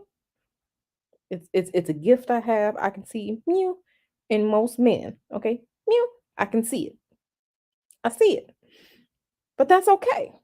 Just don't be out here being an energetic hypocrite. Don't be out here being no hypocrite, and we're fine. You do what you do. Just don't be a hypocrite. Don't be a hypocrite. Exactly. And this is literally what it is. So I already know somebody gonna come for me, and I ain't gonna care. I'll engage in dialogue, but I won't care. So please, 2024 is about discernment. About discernment. Please don't be energetic hypocrites. Please don't. We're not saying you have to be perfect, but down with energetic hypocrisy. I normally can look, and it's just something about it that doesn't sit right. It just doesn't sit like when I'm looking at a picture of a man, I'm just like, or like if I see like his certain mannerisms and stuff like that, or down to certain like clothes that they wear, or like I could just look and I'm just like, nope, nope, no, no, no, no, no. And understand how the bar is trying is, society is trying to move the bar and mix what's supposed to be separate, right? Most of the time I can look and I'm just like, nope, that ain't right. Nope, nope, nope, nope. And just looking at stuff, I can look at a man and I can be like, he's a dusty. I can tell by his mannerisms, his actions, thing that he's doing. He's a dusty. Okay, dust. And I can look and I can see the mew. I can see mew if it's present to some degree in a man, I can see it. I can see it. Um, I can see it. So, hey, Tanjon. Yeah. Yeah. The energy. Yeah. It'd be sassy. It's sassy, and I'm just like certain words people use, their mannerisms, the way that they dress, the way that they carry themselves. Um, I can just see it. I can just see it. I see it with power bottom. I don't care what nobody say. Power bottom. I see it. Um, I see it in so many people. And I'm just be like, that's your man's. Okay, okay, sure, sure, sure. You know, and y'all know I'm a AKA. I'm just gonna say this. Um, there's someone I know who's a AKA, and her husband, she thinks she got her husband. Um, the way that man compete with her, I know I know but it's not my place to tell her. She gonna have to, that's her husband. I'm not getting into that, but I looked at them pictures. I'm like, ain't no way. There's no way. Like, meow. Mm-hmm. I can see it. It'd be sassy. Yeah, it'd be spicy. It'd be zesty. Yeah. Yeah. No, I could detect it. One of my family members was dating a Dusty. And you wanna know how I knew he was a Dusty? He had now this supposed to be her man. He had the pinky ring, right? He had this ring, this and it was big and gaudy too. This gold ring on his finger with like a black design or emblem or something on it. All the rest of his fingernails were short. He had the one finger that ring was on, it had a longer nail. Underneath his nails were dirty. And I'm looking at him and he's trying to have a conversation with me and Mr. Hoodoo. Things he says that he's knowledgeable about, he's not knowledgeable about. This man said, for anyone who's a motorcycle enthusiast, we all know you do not say GSXR. It's a Gixxer, right? We all know it's Gixxer. This man said, "Oh, such and such, your GSXR." And I'm just sitting there eating my food and drinking my water because I'm like, yeah, the gold chain that, like, it was just something about his, like, he looked dusty, he was unmoisturized, he was, and lo and behold, that family member is no longer dating him because he was a whole dusty. And I'm just like, this is what I'm saying. You can't be out here saying you don't want dusty, but then you go pick a dusty that doesn't have a job, that's. But the first time I met that man, I looked at him, when you see a man that's like 45, 50, and he out here trying to dress like he 25, or they have like them shirts that look like it's an anime shirt, like the Hawaiian anime type shirt, button down. Like you can just look and tell like stupid childish shit. And a lot of it is dusty shit. You could just look at it and tell. I could just look at it. I can just look and I tell. And I was just like, me and Mr. Hoodoo, we were talking about it. I was just like, did you see his? He was like, yes, yes, yes. Lo and behold, this family member dated this man. Okay, she dated this man for months, and a whole dust bucket, a whole dust bucket. I think he was renting a room in somebody's house. Like it, she didn't buy her own house. This Dusty out here renting a room in a house. I'm just like, this is what I'm saying. Like I can just see it in most people. I can see the mew or the dust or whatever it is. I see it in most people. I sit there and I eat my food because for some people you can't tell them anything. So yeah, after he dusted her life up long enough, she eventually got rid of him. So yep, look at the hands. Yep, yep. I look at them dirty, and men don't. You cut your nails. It shouldn't be dirty. Like the nails are short. How you got dirt under short nails? I can see long nails. Y'all know I have nails. How you have dirt under short nails? That means your hygiene ain't good. You don't wash your hands. You ain't seen. And then he wasn't. Come to find out, he was a dusty. He wasn't bathing. Like it was. I'm just like, this is pure foolishness. But and that's what I'm saying, people. We can't be out here being energetic hypocrites. That was a whole situation of energetic hypocrisy. He's you. Listen. You can't be in your 50s still doing this foolishness. Dust. Dust. I can just look at it and see. I can tell. Yeah, dust. Right. Yep, dust. Dust. Dust. He didn't even have a house. He was renting a room and then got put out of that. Like dust. Dust. So I can tell the dust and I can tell the meow. I'm like, okay. Okay, sure. Sure. But anyway, yeah. Right. How you 50 plus and you still sagging pants? This is what we're doing? Like I understand you do what you want to, but I could, trying to hold on to errors that are uh-uh, uh-uh. I'm like, okay, this is some childish BS right here. Okay.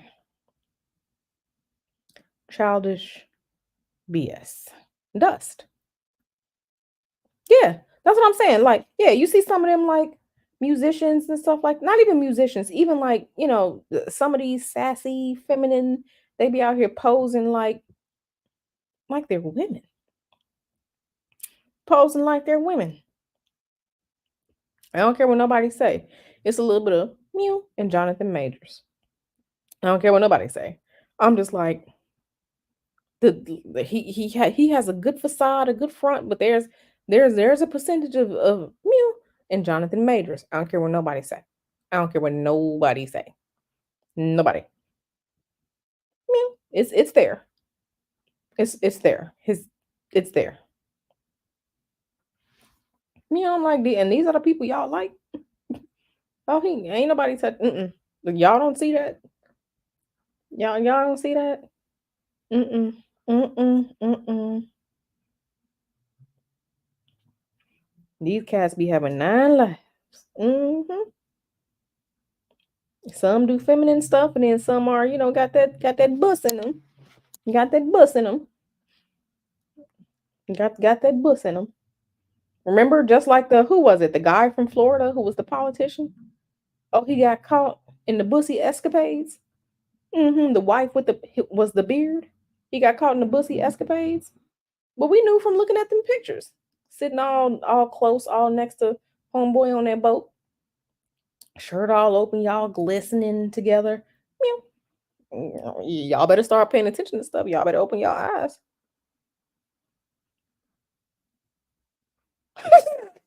Yeah, go email me. Kevin laughing at the Mew song. Yeah, meow mix. Yep, meow mix. Yep. Meow meow meow meow meow meow meow meow meow meow meow meow meow meow. Yeah. Y'all know who I'm talking about. It was the politician guy in Florida. Black guy. He was younger, maybe like in his 30s or whatever. Politician guy. He got caught in the bussy escapades in the hotel room. The whole raid situation. Meow. I looked at him. I'm just like, no. I looked at his picture and I knew it wasn't real. I knew it.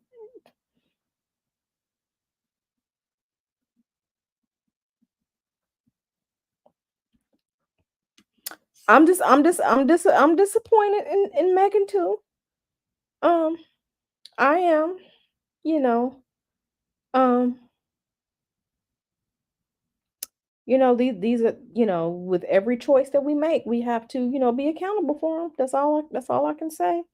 Um, Megan, okay. Megan is, let me not say that. Let me not say that. But yeah.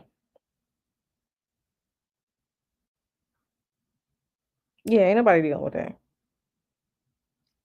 Yeah, if you go back and look at those, like Donna is laughing, but if you go back and look at those, let me see if I can find them pictures. Oh, I don't even know who it was.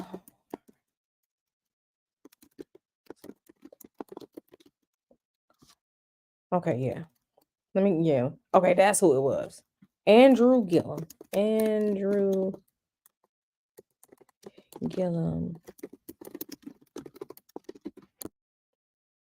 Okay. I'm about to open this up. So we can see. I'm gonna share because this is what I'm telling y'all. Like, eh,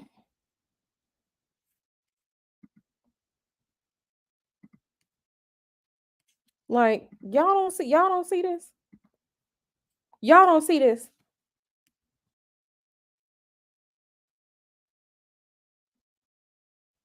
Y'all don't see this. What part of this is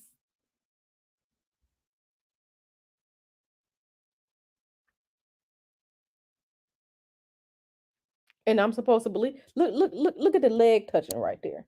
Ain't no man doing that like that. Mm-mm. Yeah, we believe this. Okay, sir. Look at the smile. I mean, like, no. Mm-mm. This this is what we okay. Look at this one. Look at this one. We got us a little see he's sandwiched in the middle. See this? He's sandwiched in the middle. We got homie right here. We got homie right here. This. Hey, high vibe.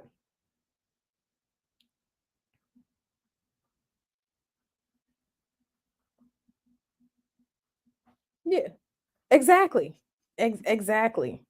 Exactly. Ain't no way. And this is what we're supposed to believe this? Everybody just a cheesing. Then on top of that, let's get into it. Homie wife beater or undershirt. Look at how it's like this. It's wrinkly, right? So the the shirts are called wife beaters or whatever, but his undershirt, right? It's a little loose. I bet he tied that thing up um in the back. You know, like how women will tie their shirt up in the back, like when it's hot. Show a little bit of that show a little bit of that lower back. I bet he tied that thing up in the back. Look, it's loose. It look it don't look fresh. It don't look that's not a new one. That's something is wrong here. Okay, something is wrong. Okay. Mhm. We see this? Okay. Okay. Y'all look at his face.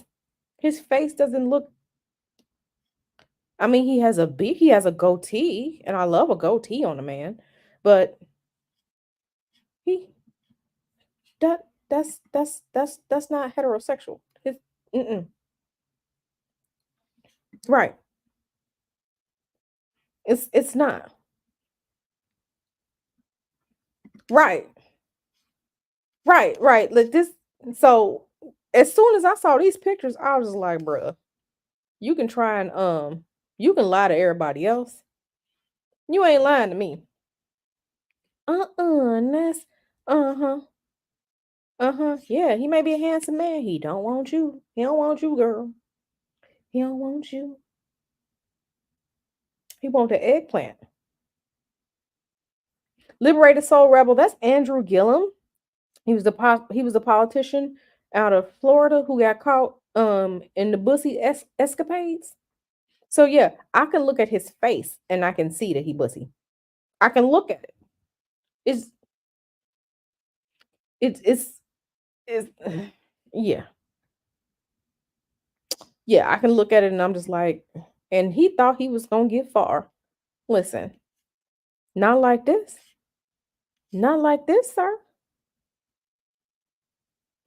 Not like this. Not in these pictures like this. Look at y'all. Y'all on top of the world and shit. Not like this.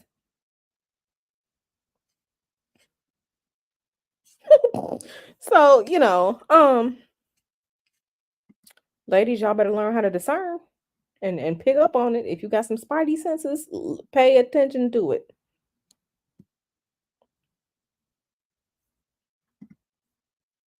Girl, that wasn't 10 years ago. Girl, that wasn't that long ago. That wasn't that long ago. That was a few years back. Yeah, that was a few years ago. That wasn't that long ago. Yeah. If he going both ways, that's enough. He gonna stick his eggplant in something else and then come stick it in you. No, I'm good. Mm-mm. Mm-mm. Yeah, that was not. Let me see. Let me see.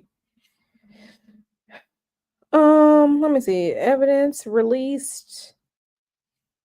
Um,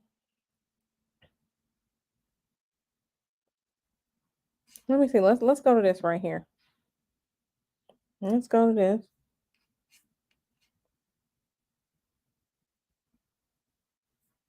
Yeah, this was published April 22nd, 2020. Okay. Yeah, that wasn't no 10 years ago. That was recent, baby. Hmm. Yeah, that was recent. Yeah, 2020. Oh, that's messed up. Yeah, 2020.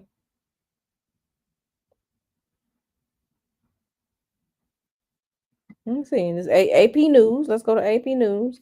Yeah, and probably going back to yeah, in 2018, he was a Democratic nominee for Florida governor, but yeah, that other stuff that was more recent.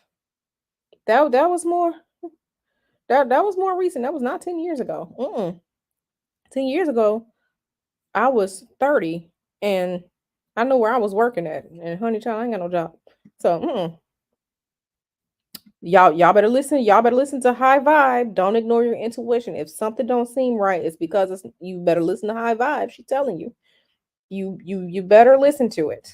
You better listen to it because you better listen to it. It's talking to you for a reason. This is your discernment. This is your intuition telling you to go investigate. Go investigate. Yeah, I know it's hard keeping up with everything, but yeah, I remember that one. Okay, somebody take male phone. Take male's phone. Somebody take male phone.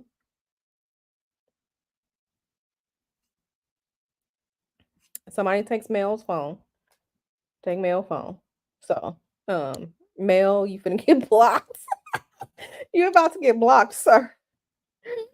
But yeah, yeah, y'all better start learning how to discern and go investigate. Be nosy, be curious. Go read, go if something doesn't feel right, it probably isn't. You're not wrong. You just can't put your finger on it. But you're not wrong. You're not wrong.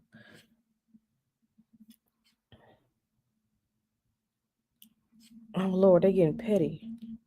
Yeah, you're not wrong. So yeah, right, right. Yeah. So you're not wrong. Y'all like I said, y'all take male phone. But yeah, y'all better start learning discernment, start listening to things, listen to your spidey senses, listen to the little voice that's telling you something because it's there to help you, it's there to save you. Y'all be asking me about y'all spiritual gifts and stuff like that. You got to learn to trust your intuition. Learn to trust it. Start looking, start understanding when it's talking to you. Somebody come take Tan John's phone. Come take her phone. Okay. Come take Tan John's phone. They probably order from the same place. I don't know what the place is. Last time I ever stepped foot in one of those um sex stores was like 2003. Like, and it was weird. So I'm like, I ain't going into that place. So Tanjon and Mel are gonna go stand in the corner. They on timeout. So we're gonna take their phone because they on timeout. They are on timeout. So yeah, we have to look at things. we have to we have to look at things. Right, right. I mean, I can't even imagine having a bag full of dildos. Like, come on. Child. Hey, Yasmin. Yeah, I can't even. Yeah, but Tanjon and Mel, they about to go stand. One gonna go stand in one corner, one gonna go stand in the other corner because they on timeout.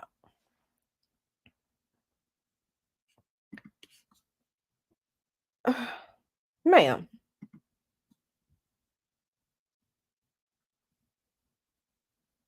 Okay. It was weird, but yeah. It was weird, but yeah. You know, it's funny because in the Atlanta area, they got the ones they're called Starship. So listen to that. Starship, sex being used as a portal for ascension. But okay. Yeah, they have them in the Atlanta area. But yeah, like I said, they're weird. They're weird. It's like some loser in there working. No disrespect to Starship workers, but it's usually some loser in there working. Um, all these weird. It's they're not intimate. They're like cold, ugly dungeons. Like that's not. Yeah, yeah, yeah. They're weird. It's weird. Um, but yeah. Like I said, last time I've been in one, it was like 2003. If it was that late, probably. I think. I think maybe, but 2001, 2002. Like I said, they can all not exist tomorrow, and I wouldn't care. So yeah, they be looking weird. They look weird. They look weird. Just like some of the workers in the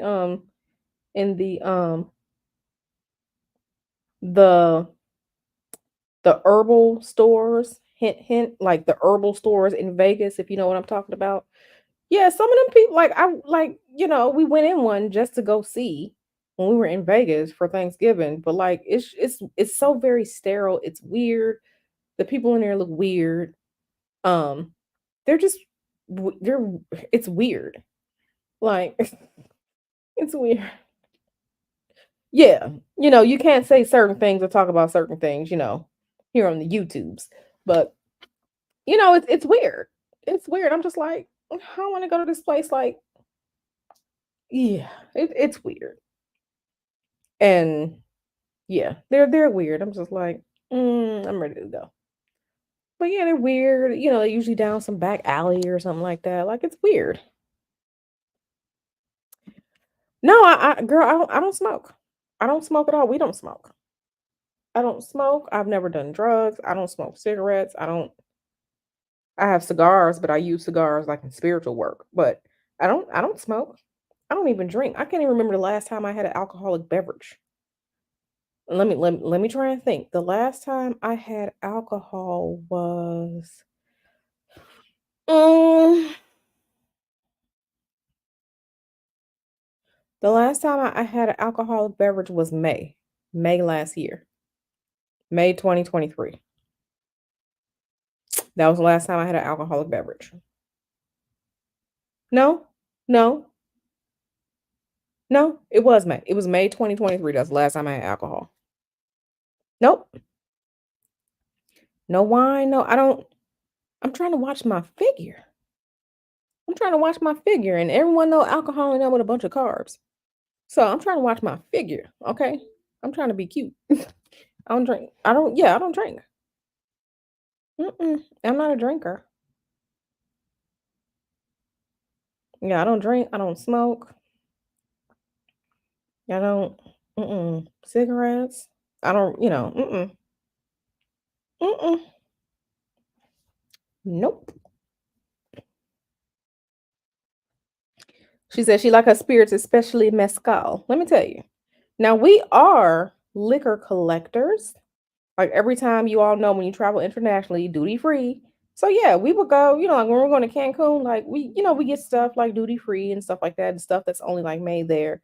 We have an extensive alcohol collection, but it's really like we said, we have to stop buying it because we don't have any place to store it now that we don't have a house anymore. When we had a house, like we had like a bar area with like the wine bottle racks and stuff like. We don't have any place to store it now, so we said we're going to stop buying alcohol. But, like, we buy it, like, the bottles are pretty or stuff like that. And you can get, like, good deals on stuff. But, yeah, as far as, like, me being a drinker, mm-mm, because I want my food. Alcohol ain't nothing but carbs, so you have a drink, then I ain't gonna be able to eat nothing because I done had all my calories in alcohol. No, I wanna eat my chicken or whatever I'm eating. But, yeah, no, I don't drink.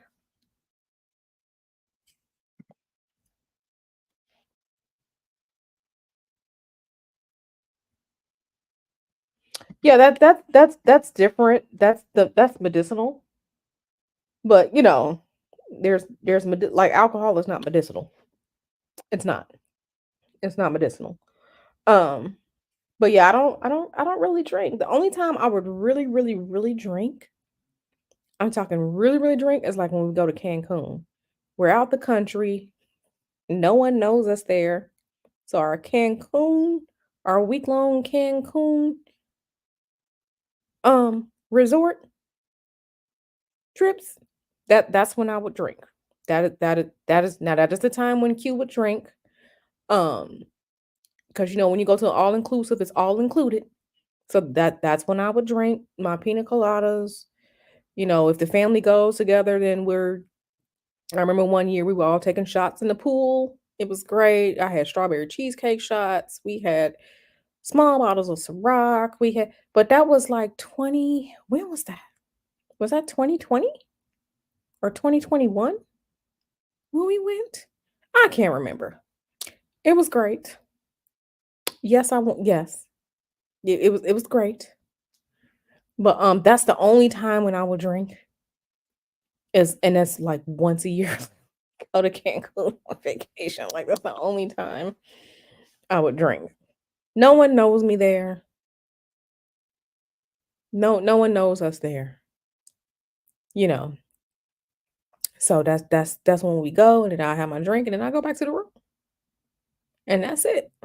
But nothing wild and crazy. Ain't no pictures of Q out here floating around. Let me tell you that. Ain't nothing like that. I did my explorative dirt when social media was not a thing back in like 2001. Long time ago when we didn't have all this. That's when I did my dirt back in the day, and I'm glad. But yeah, but they don't taste good. Tequila and mezcal, they don't taste good. If I'm drinking alcohol, it has to taste good. I'm not drinking it gasoline. I'm not drinking jet fuel. I'm not drinking carburetor fluid. I'm not drinking transmission fluid. If I drink whatever I consume, it has to taste good. It's all good, baby. We're growing every day. We're growing every day. Growing every day. Nope. I need to see some proof. I need to see the DNA. I need to see the proof. I need to see the proof, okay? Yeah, my favorite drink. What is my favorite drink? Midori sour. Midori sour is my favorite drink.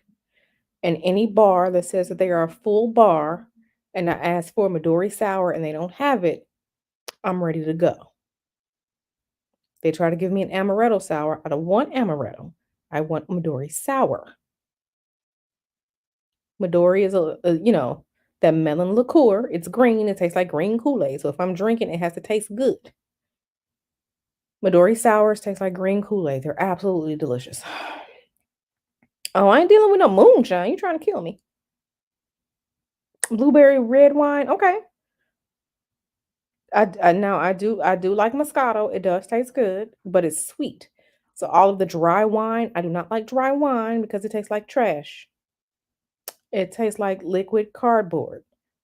If I am consuming alcohol, it has to taste good. A mango margarita, pina colada, Midori sour, like it has to taste good for me to drink it. So if it's not one of those, I'm not drinking it. Everclear, oh, you trying to die. You ain't gonna make it. Mm-mm.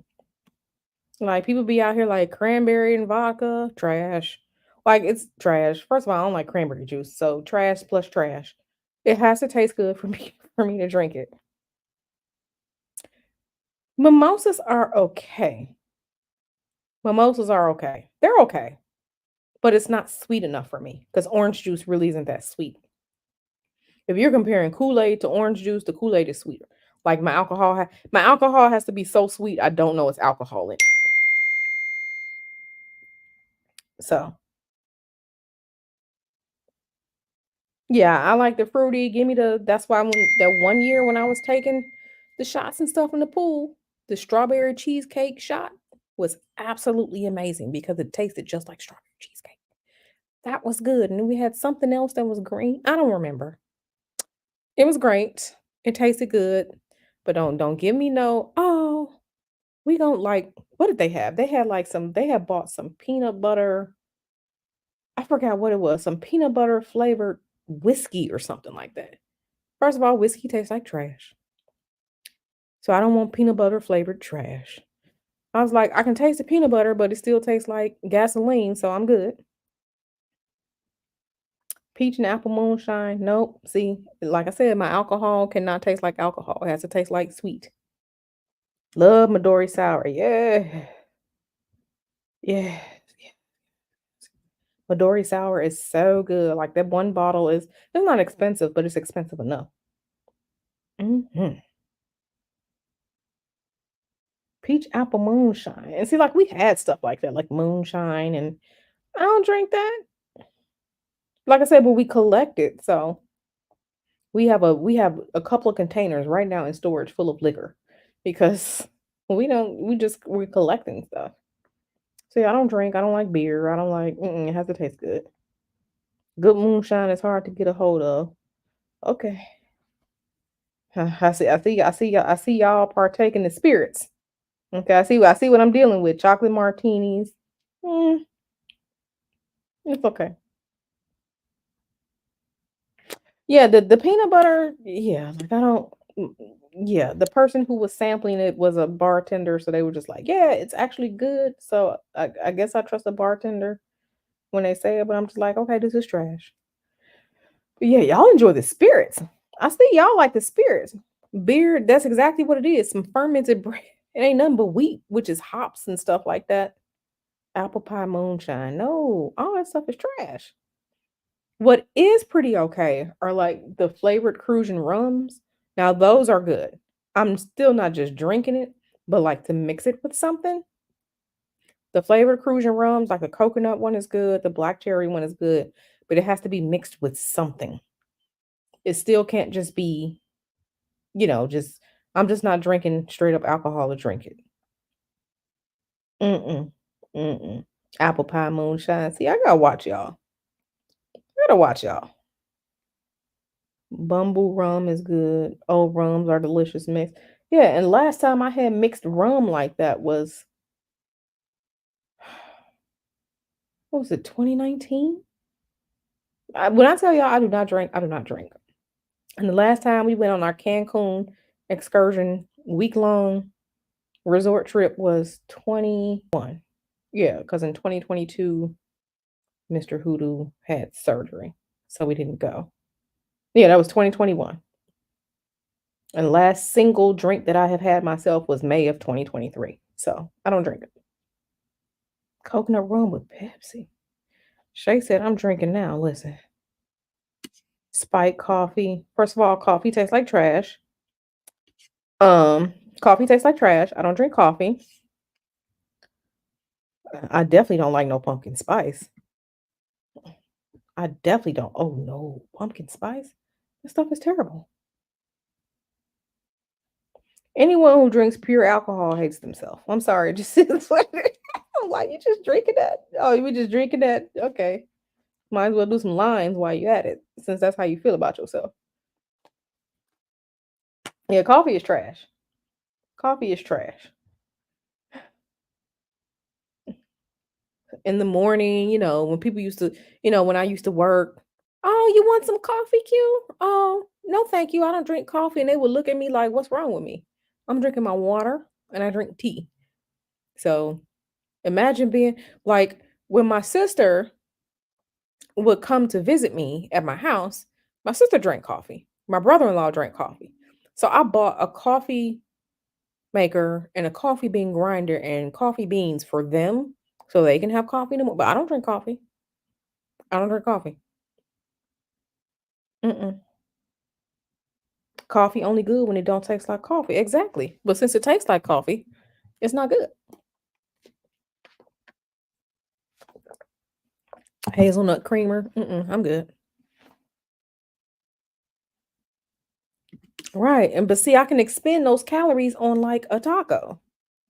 I can just have the taco instead and at least get some nutrition from like the protein, the tomatoes on the taco, the cilantro, like I can at least get some nutrition from that. Like, I want my food. Like, I grew up like wanting food. I didn't grow up like, yeah, I grew up wanting food. I'm from the Midwest. We want food.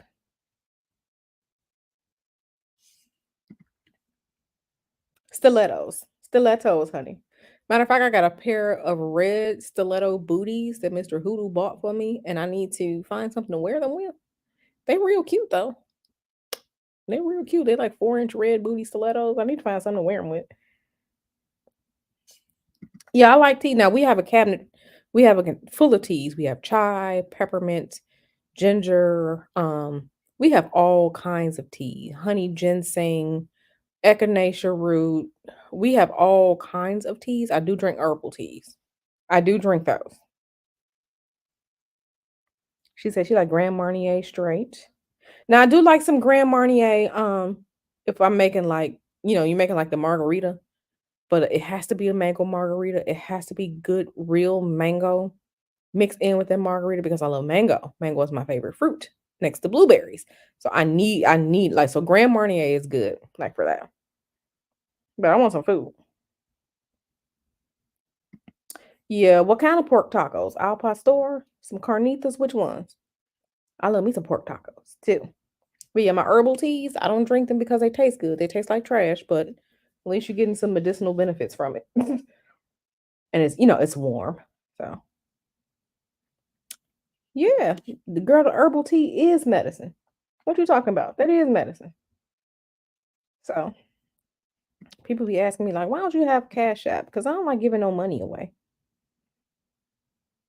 See, she talking about Cash App like I got some Cash App to give money away. Girl, I ain't got no Cash App to give you some money. PayPal. They be like, share your Cash App. What's your PayPal? What's your PayPal? That's the only one. Cash App to give money away. I got Cash App to receive, not to give. So okay, so I gotta get Mr. Hoodoo to send her some money because somebody was mailing me something. I gotta get Mr. Hoodoo to send her some money via Cash App because baby, I don't give out money. Yeah, I love blueberries. I love blueberries. I had some blueberries yesterday with and plain yogurt. It was so good. I love blueberries. Love them. Antioxidants. They help keep you looking young. Okay. Good for you. Okay, that now that's what's up. Strawberry flavored sangria. That sounds good. That sounds good. But yeah, and you ain't gonna never catch Q out here slipping. Mm-mm. Mm-mm. Mm-mm.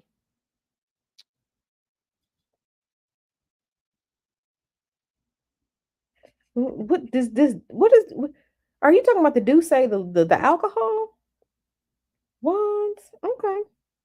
Yeah, strawberry sangria does sound good. Like I would need like a plate of tacos and like, to have that, but like I'm staying in the house. Y'all love mango. Love mango. Love mango. That's why I need to live somewhere where it's tropical because I am a tropical person. I'm a tropical Negro. I need to live where it's tropical. So, because I need my mango. Yeah, sangria is good when it's a lot of fruit and it's real sweet and you don't really taste like the wine and stuff like that, then that's good. But yeah. Talking about deuce, yeah.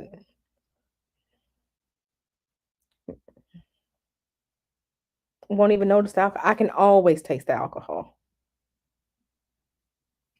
Tacos. If I'm going to get tacos and I happen to take upon a drink, it's gonna be a mango margarita every time. Maybe a strawberry, but it's just something that's just so sweet about mango that I love. I'm talking about with the salt on the rim. I'm be in the corner licking the salt off the rim, baby. Like a heathen in the corner, licking the salt off the rim. This is why. This is why I don't. This is why I don't. And then my song gonna come on and I'm be out here looking crazy. Mm-mm. Mm-mm. I'm gonna start singing and shit. So yeah, we don't do it in public. That's why I do it in Cancun. Yeah, let me get the margarita with the salt on the rim so I can lick the salt off, baby. Where no one knows me. Where no one knows me. They can't be like, that go cute. Ain't gonna be me. Won't be me. Not me. Not me. Mm-mm. Ain't gonna be me. No pictures of me. Nope. I need proof. Proof that it was me, honey. Because we can't be out here dumb like silly Sonia and them. Okay, we can't be out here dumb like that. We ain't gonna get caught up. We can't be dumb like them. You gotta think about things. But yeah, like I said, I like it. It tastes good as long as it tastes good. Child, looking at salt off that rim. I'm looking at salt off that rim.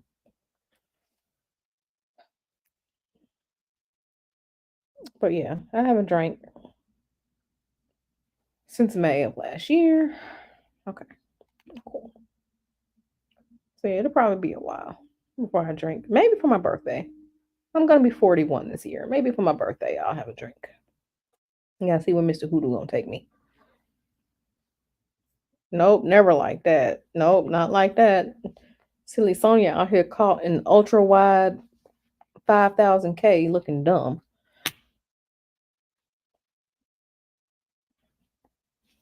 Yeah, like I said, you know what? What's today? Today is the 10th. My birthday is in 2 months. My birthday is in 2 months. I will be 41. My birthday is in 2 months. Exactly. You gotta go and cut up where no one knows your name. That's what you do. But don't act too bad because people pull out their cameras and be like world stars, so you can't act too crazy.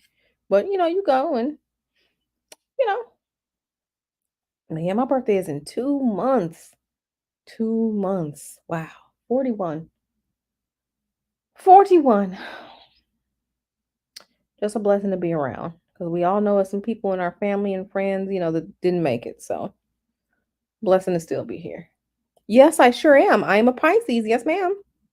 Is that Pisces? Claro. Claro. Sí, sí. Por supuesto. Por supuesto. Yep. Yep. Pisces begins this year. Let me see. What's the date that Pisces begins this year? Because remember, I said it's off a couple days. We're going to get rid of the bussy pictures. Okay. Pisces dates. Pisces dates for 2024. Okay. So this year, Pisces is beginning on February 19th. So, yeah. And remember, Pisces is the last sign, and you always save the best for last. So just want y'all to know. Okay.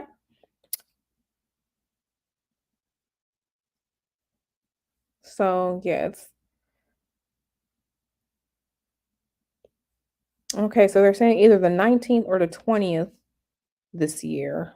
One site says 19, one site says 20th. I gotta find the almanac. But yeah. hmm Remember, like I said, the signs change 19th, 20th, 21 of each month. That's when the sun is entering into a new sign. So yeah. Yep. March 10th. Well, she sounds like she's great. A week and a half. A week and a half, girl. We gotta make sure that we give you your birthday props.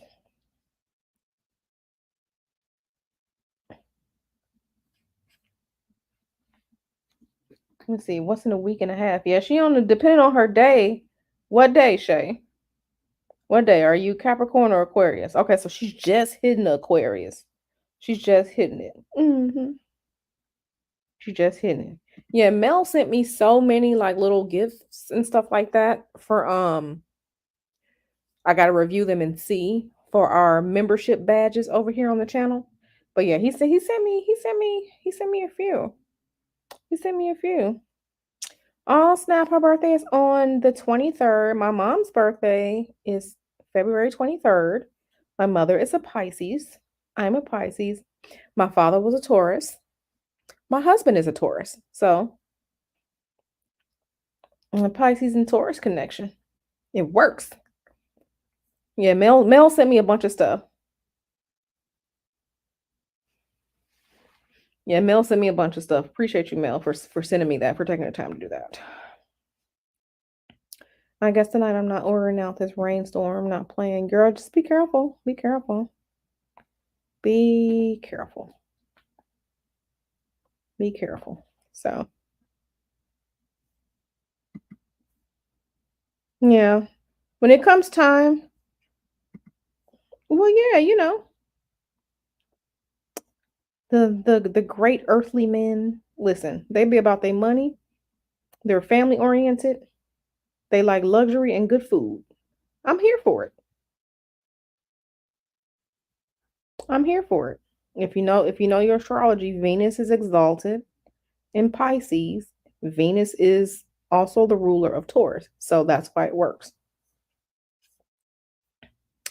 Venus is exalted in Pisces, and Venus is the ruler of Taurus. It works. So, boom.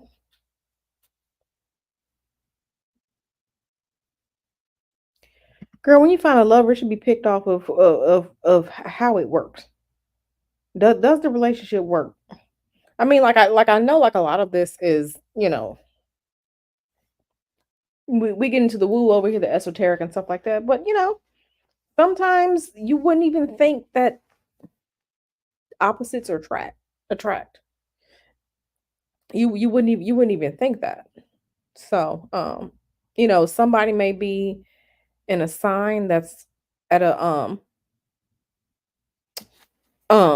that's in opposition to another sign, and they have a relationship that's just fine, right? So, I think the best thing to do would be to look at a chart, get the charts done. But yeah, there are people who are in signs that are in complete 180 opposition from each other, and the relationships work. So I get it. We live in the world of woo over here on this channel, but we can't rely on it completely for everything, if that makes sense.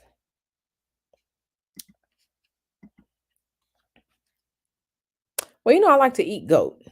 So I'm not going to sacrifice you and make a meal out of you, but I'll give you, I'll let you, I'll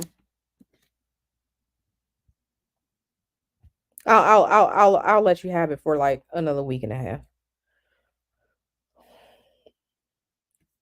Yeah, like there are things. Yeah, eat goat. Y'all know my husband is West Indian. You get you some goat with that seasoned rice, some goat and that seasoned rice with Johnny bread and Johnny cake, um, with some plantains. You be eating the hell out of that. Goat ain't nothing. It's just like lamb. Listen, they the same. They the same family. I eat lamb too. Clean that goat real good. Have some curry goat, some seasoned rice, some plantains, and Johnny cake. Oh yeah. Don't get put in the pot. Don't get put in the pot. I sure did, honey. I sure did. Every time we're driving like to LA and we see like the farms and stuff, I'm like, goat. I'm like, dinner, dinner, dinner, dinner, dinner, dinner. Like one day I really just want to like pull off on the side and grab one and I don't know where we going I don't know where we gonna clean it and stuff at, but oh, some good goat.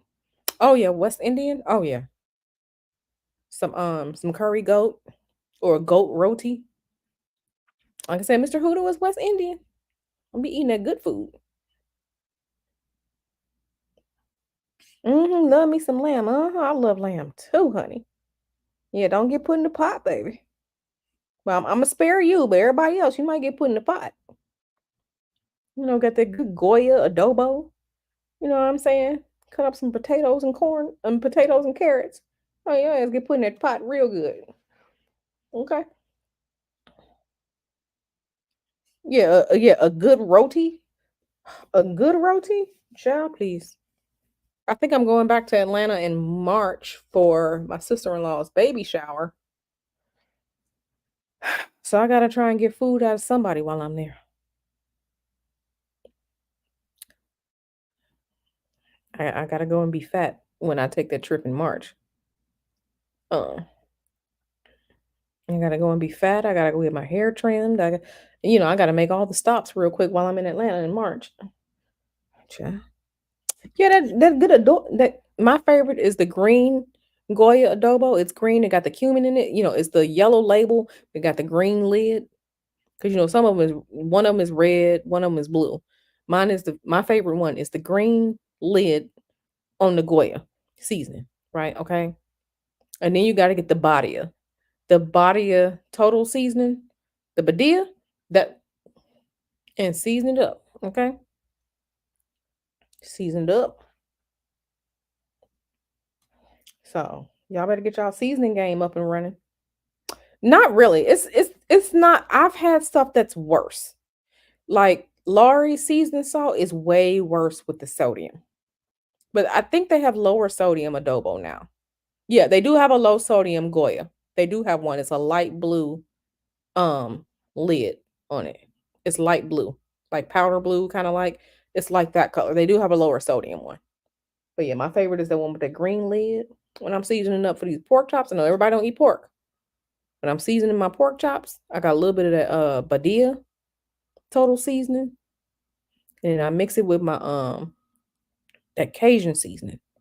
And then I'm adding all the other stuff to it and let it and I fry that pork chop, it be real good.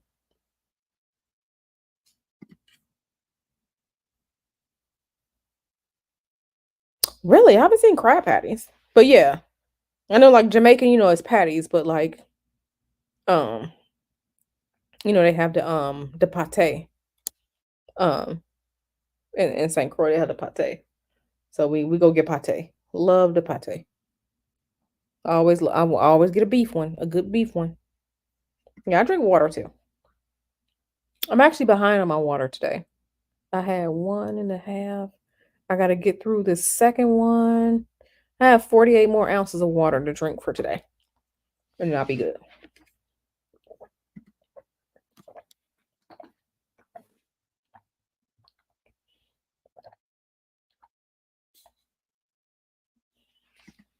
I forgot you're not far, Tanjon. You're not far from me. Are you in San Francisco, Tanjon? I'm gonna have to pull up one day. I don't like Ethiopian food, but goat is good. It has to be cleaned correctly. The goat has to be cleaned correctly. It has to be washed a few times to get that gamey taste off. It has to be clean correct. You can't eat everybody goat just like you can't go to everybody's house for Thanksgiving and eat. You can't do it. How is the crab expensive when you down there and all the little fish and shrimp and stuff? Okay. You're out here too? Oh my God. We might have to have a meetup one day. Okay. Because we drove to San Francisco the other night for Chinese food. It was delicious, by the way. Delicious. But yeah, it was my first time in San Francisco, so I was looking around at everything while we were there. I will say San Francisco is not parking friendly. I don't like that about San Francisco. It's not parking friendly. Okay, it's not. Excuse me. It's not parking friendly. I ain't tasting that.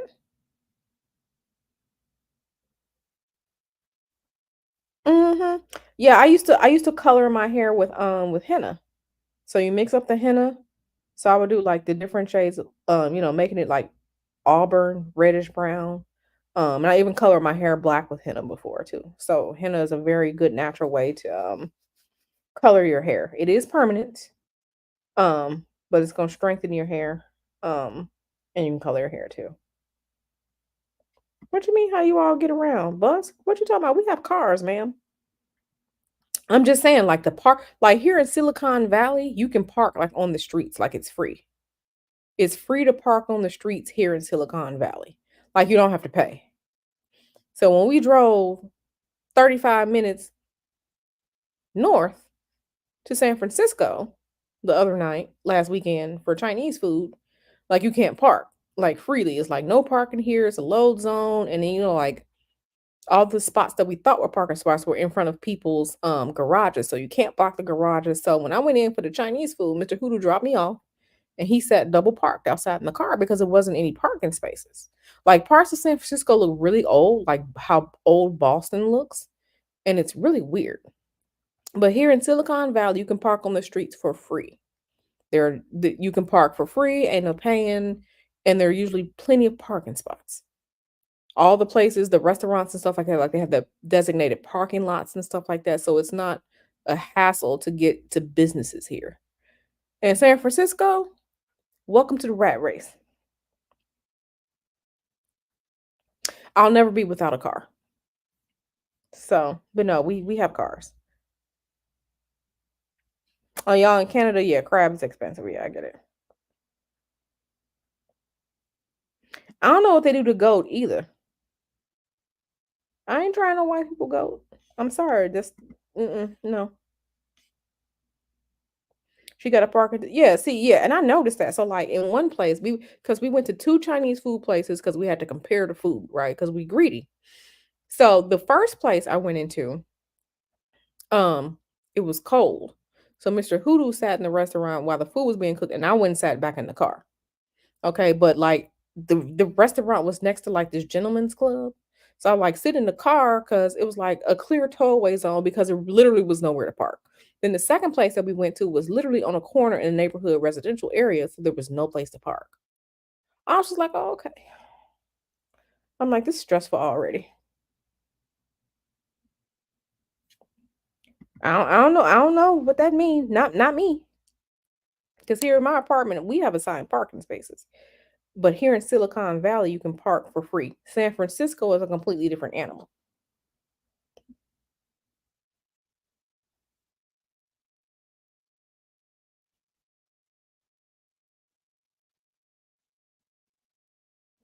Okay, what's this place? Black Backyard Caribbean, which is on East Palo Alto, California. Okay, I'm not far from Palo Alto.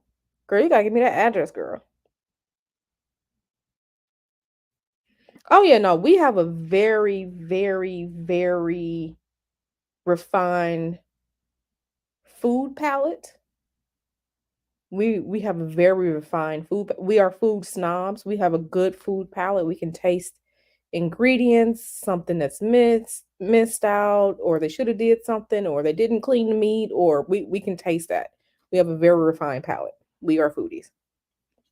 Hey, Cafe Olay. Oh no, we gonna get food. We're gonna get food. We are going to get food. So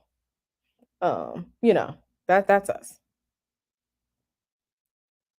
That's us. We're gonna get food and it's going to be good. We are definitely we are food snobs in that case. We really are because we've had a lot of different food. My husband has traveled around the world. I've had a lot of different types of food. So we kind of know, what things are supposed to taste like. Yeah, food. No, we travel for food. We literally drove 35 minutes in one direction north to San Francisco for Chinese food. We went to one Chinese restaurant, went to the other restaurant, and then drove another 35, 40 minutes back home for food. I remember one year living in the Atlanta area, we got up and drove to Chattanooga, Tennessee for barbecue. We travel for food. We travel for food. We will go on a food adventure real quick. Yep. One year we got up and just drove to Chattanooga, Tennessee for barbecue. Had the so-called best barbecue in Chattanooga, Tennessee, and turned right back around and drove the hour and 20 minutes back home. We about that life. So they are the best trips. They are the best. So yeah, they are the best trips. Yeah, we will food, we will eat and cook and travel for food and that's what we do. I love a good food trip too. I love a good food trip too. So, hmm love a good food trip. Yeah, we travel for food, honey. We travel for food. We're about that life. That's why we like driving down to LA so much. Yeah, it's 5 hours, but you are getting some of the best Mexican food in the world in LA. We will surely get in the car 35 minutes just to try some tacos, just to try them out. hmm We like food. Yeah, so I see we just ended up being over here chilling today, which is fine. We haven't really chilled in a while. We haven't really chilled in a while. It's all good. Yeah, it's all good. So, ain't nothing wrong with chilling. every now and then. But are we good? I hope that I really hope that, I know we were chilling, but I really hope that the stream was informative and at least thought provoking, right? Thinking about some things. Yes, honey, I want some food now too.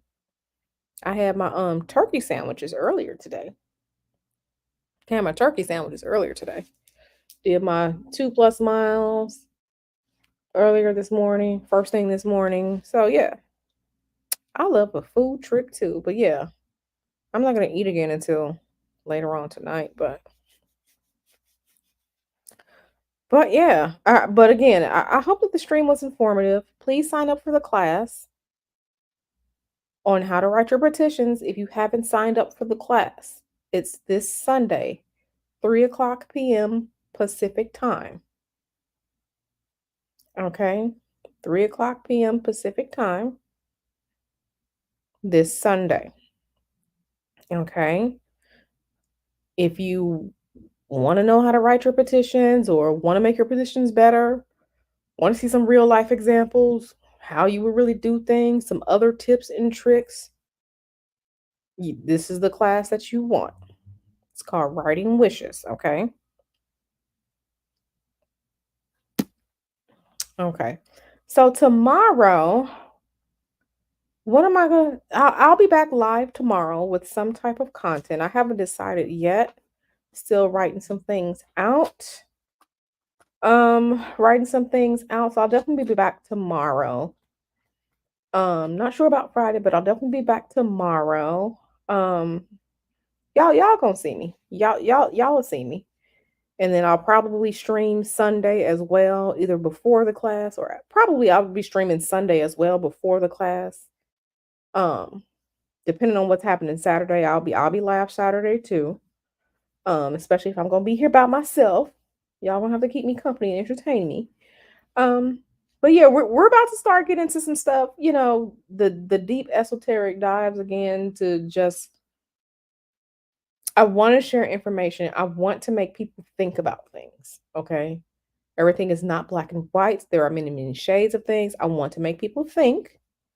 Okay. And I want to teach and inform as well. So I'm going to get off of here.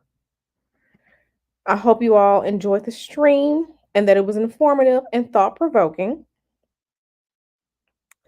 And High Vibe says, grew up in California, LA, and the Bay. I miss Mexican food. We don't have to. No, it's not that good on the East Coast. High Vibe, I'm in Silicon Valley. So I'm in Silicon Valley. Um, so you know the Bay Area. I'm in Silicon Valley. We go to LA and the Mexican food is absolutely amazing. Absolutely amazing. And I can't wait until his next work trip back to LA so I can go for his food. Hey Joanna. But yeah, so I'm gonna end the stream. Thank you all for being here. We kind of hung out. I like hanging out with you all. Thank you all for being here, for supporting me, for being my YouTube members, channel subbies, Patreon patrons. I do enjoy the spiritual work, teaching, having community, all that good stuff. So I'm going to go. I'll see you all on these YouTube streets. I'll be back tomorrow with something. So y'all be good. Y'all be safe out there. Okay. And remember, trust your intuition. If he looks suspect, if you sense the mew in him, go with your gut. You're not wrong. Okay. Stay away from mew. So love y'all. Be good. I'll see y'all later.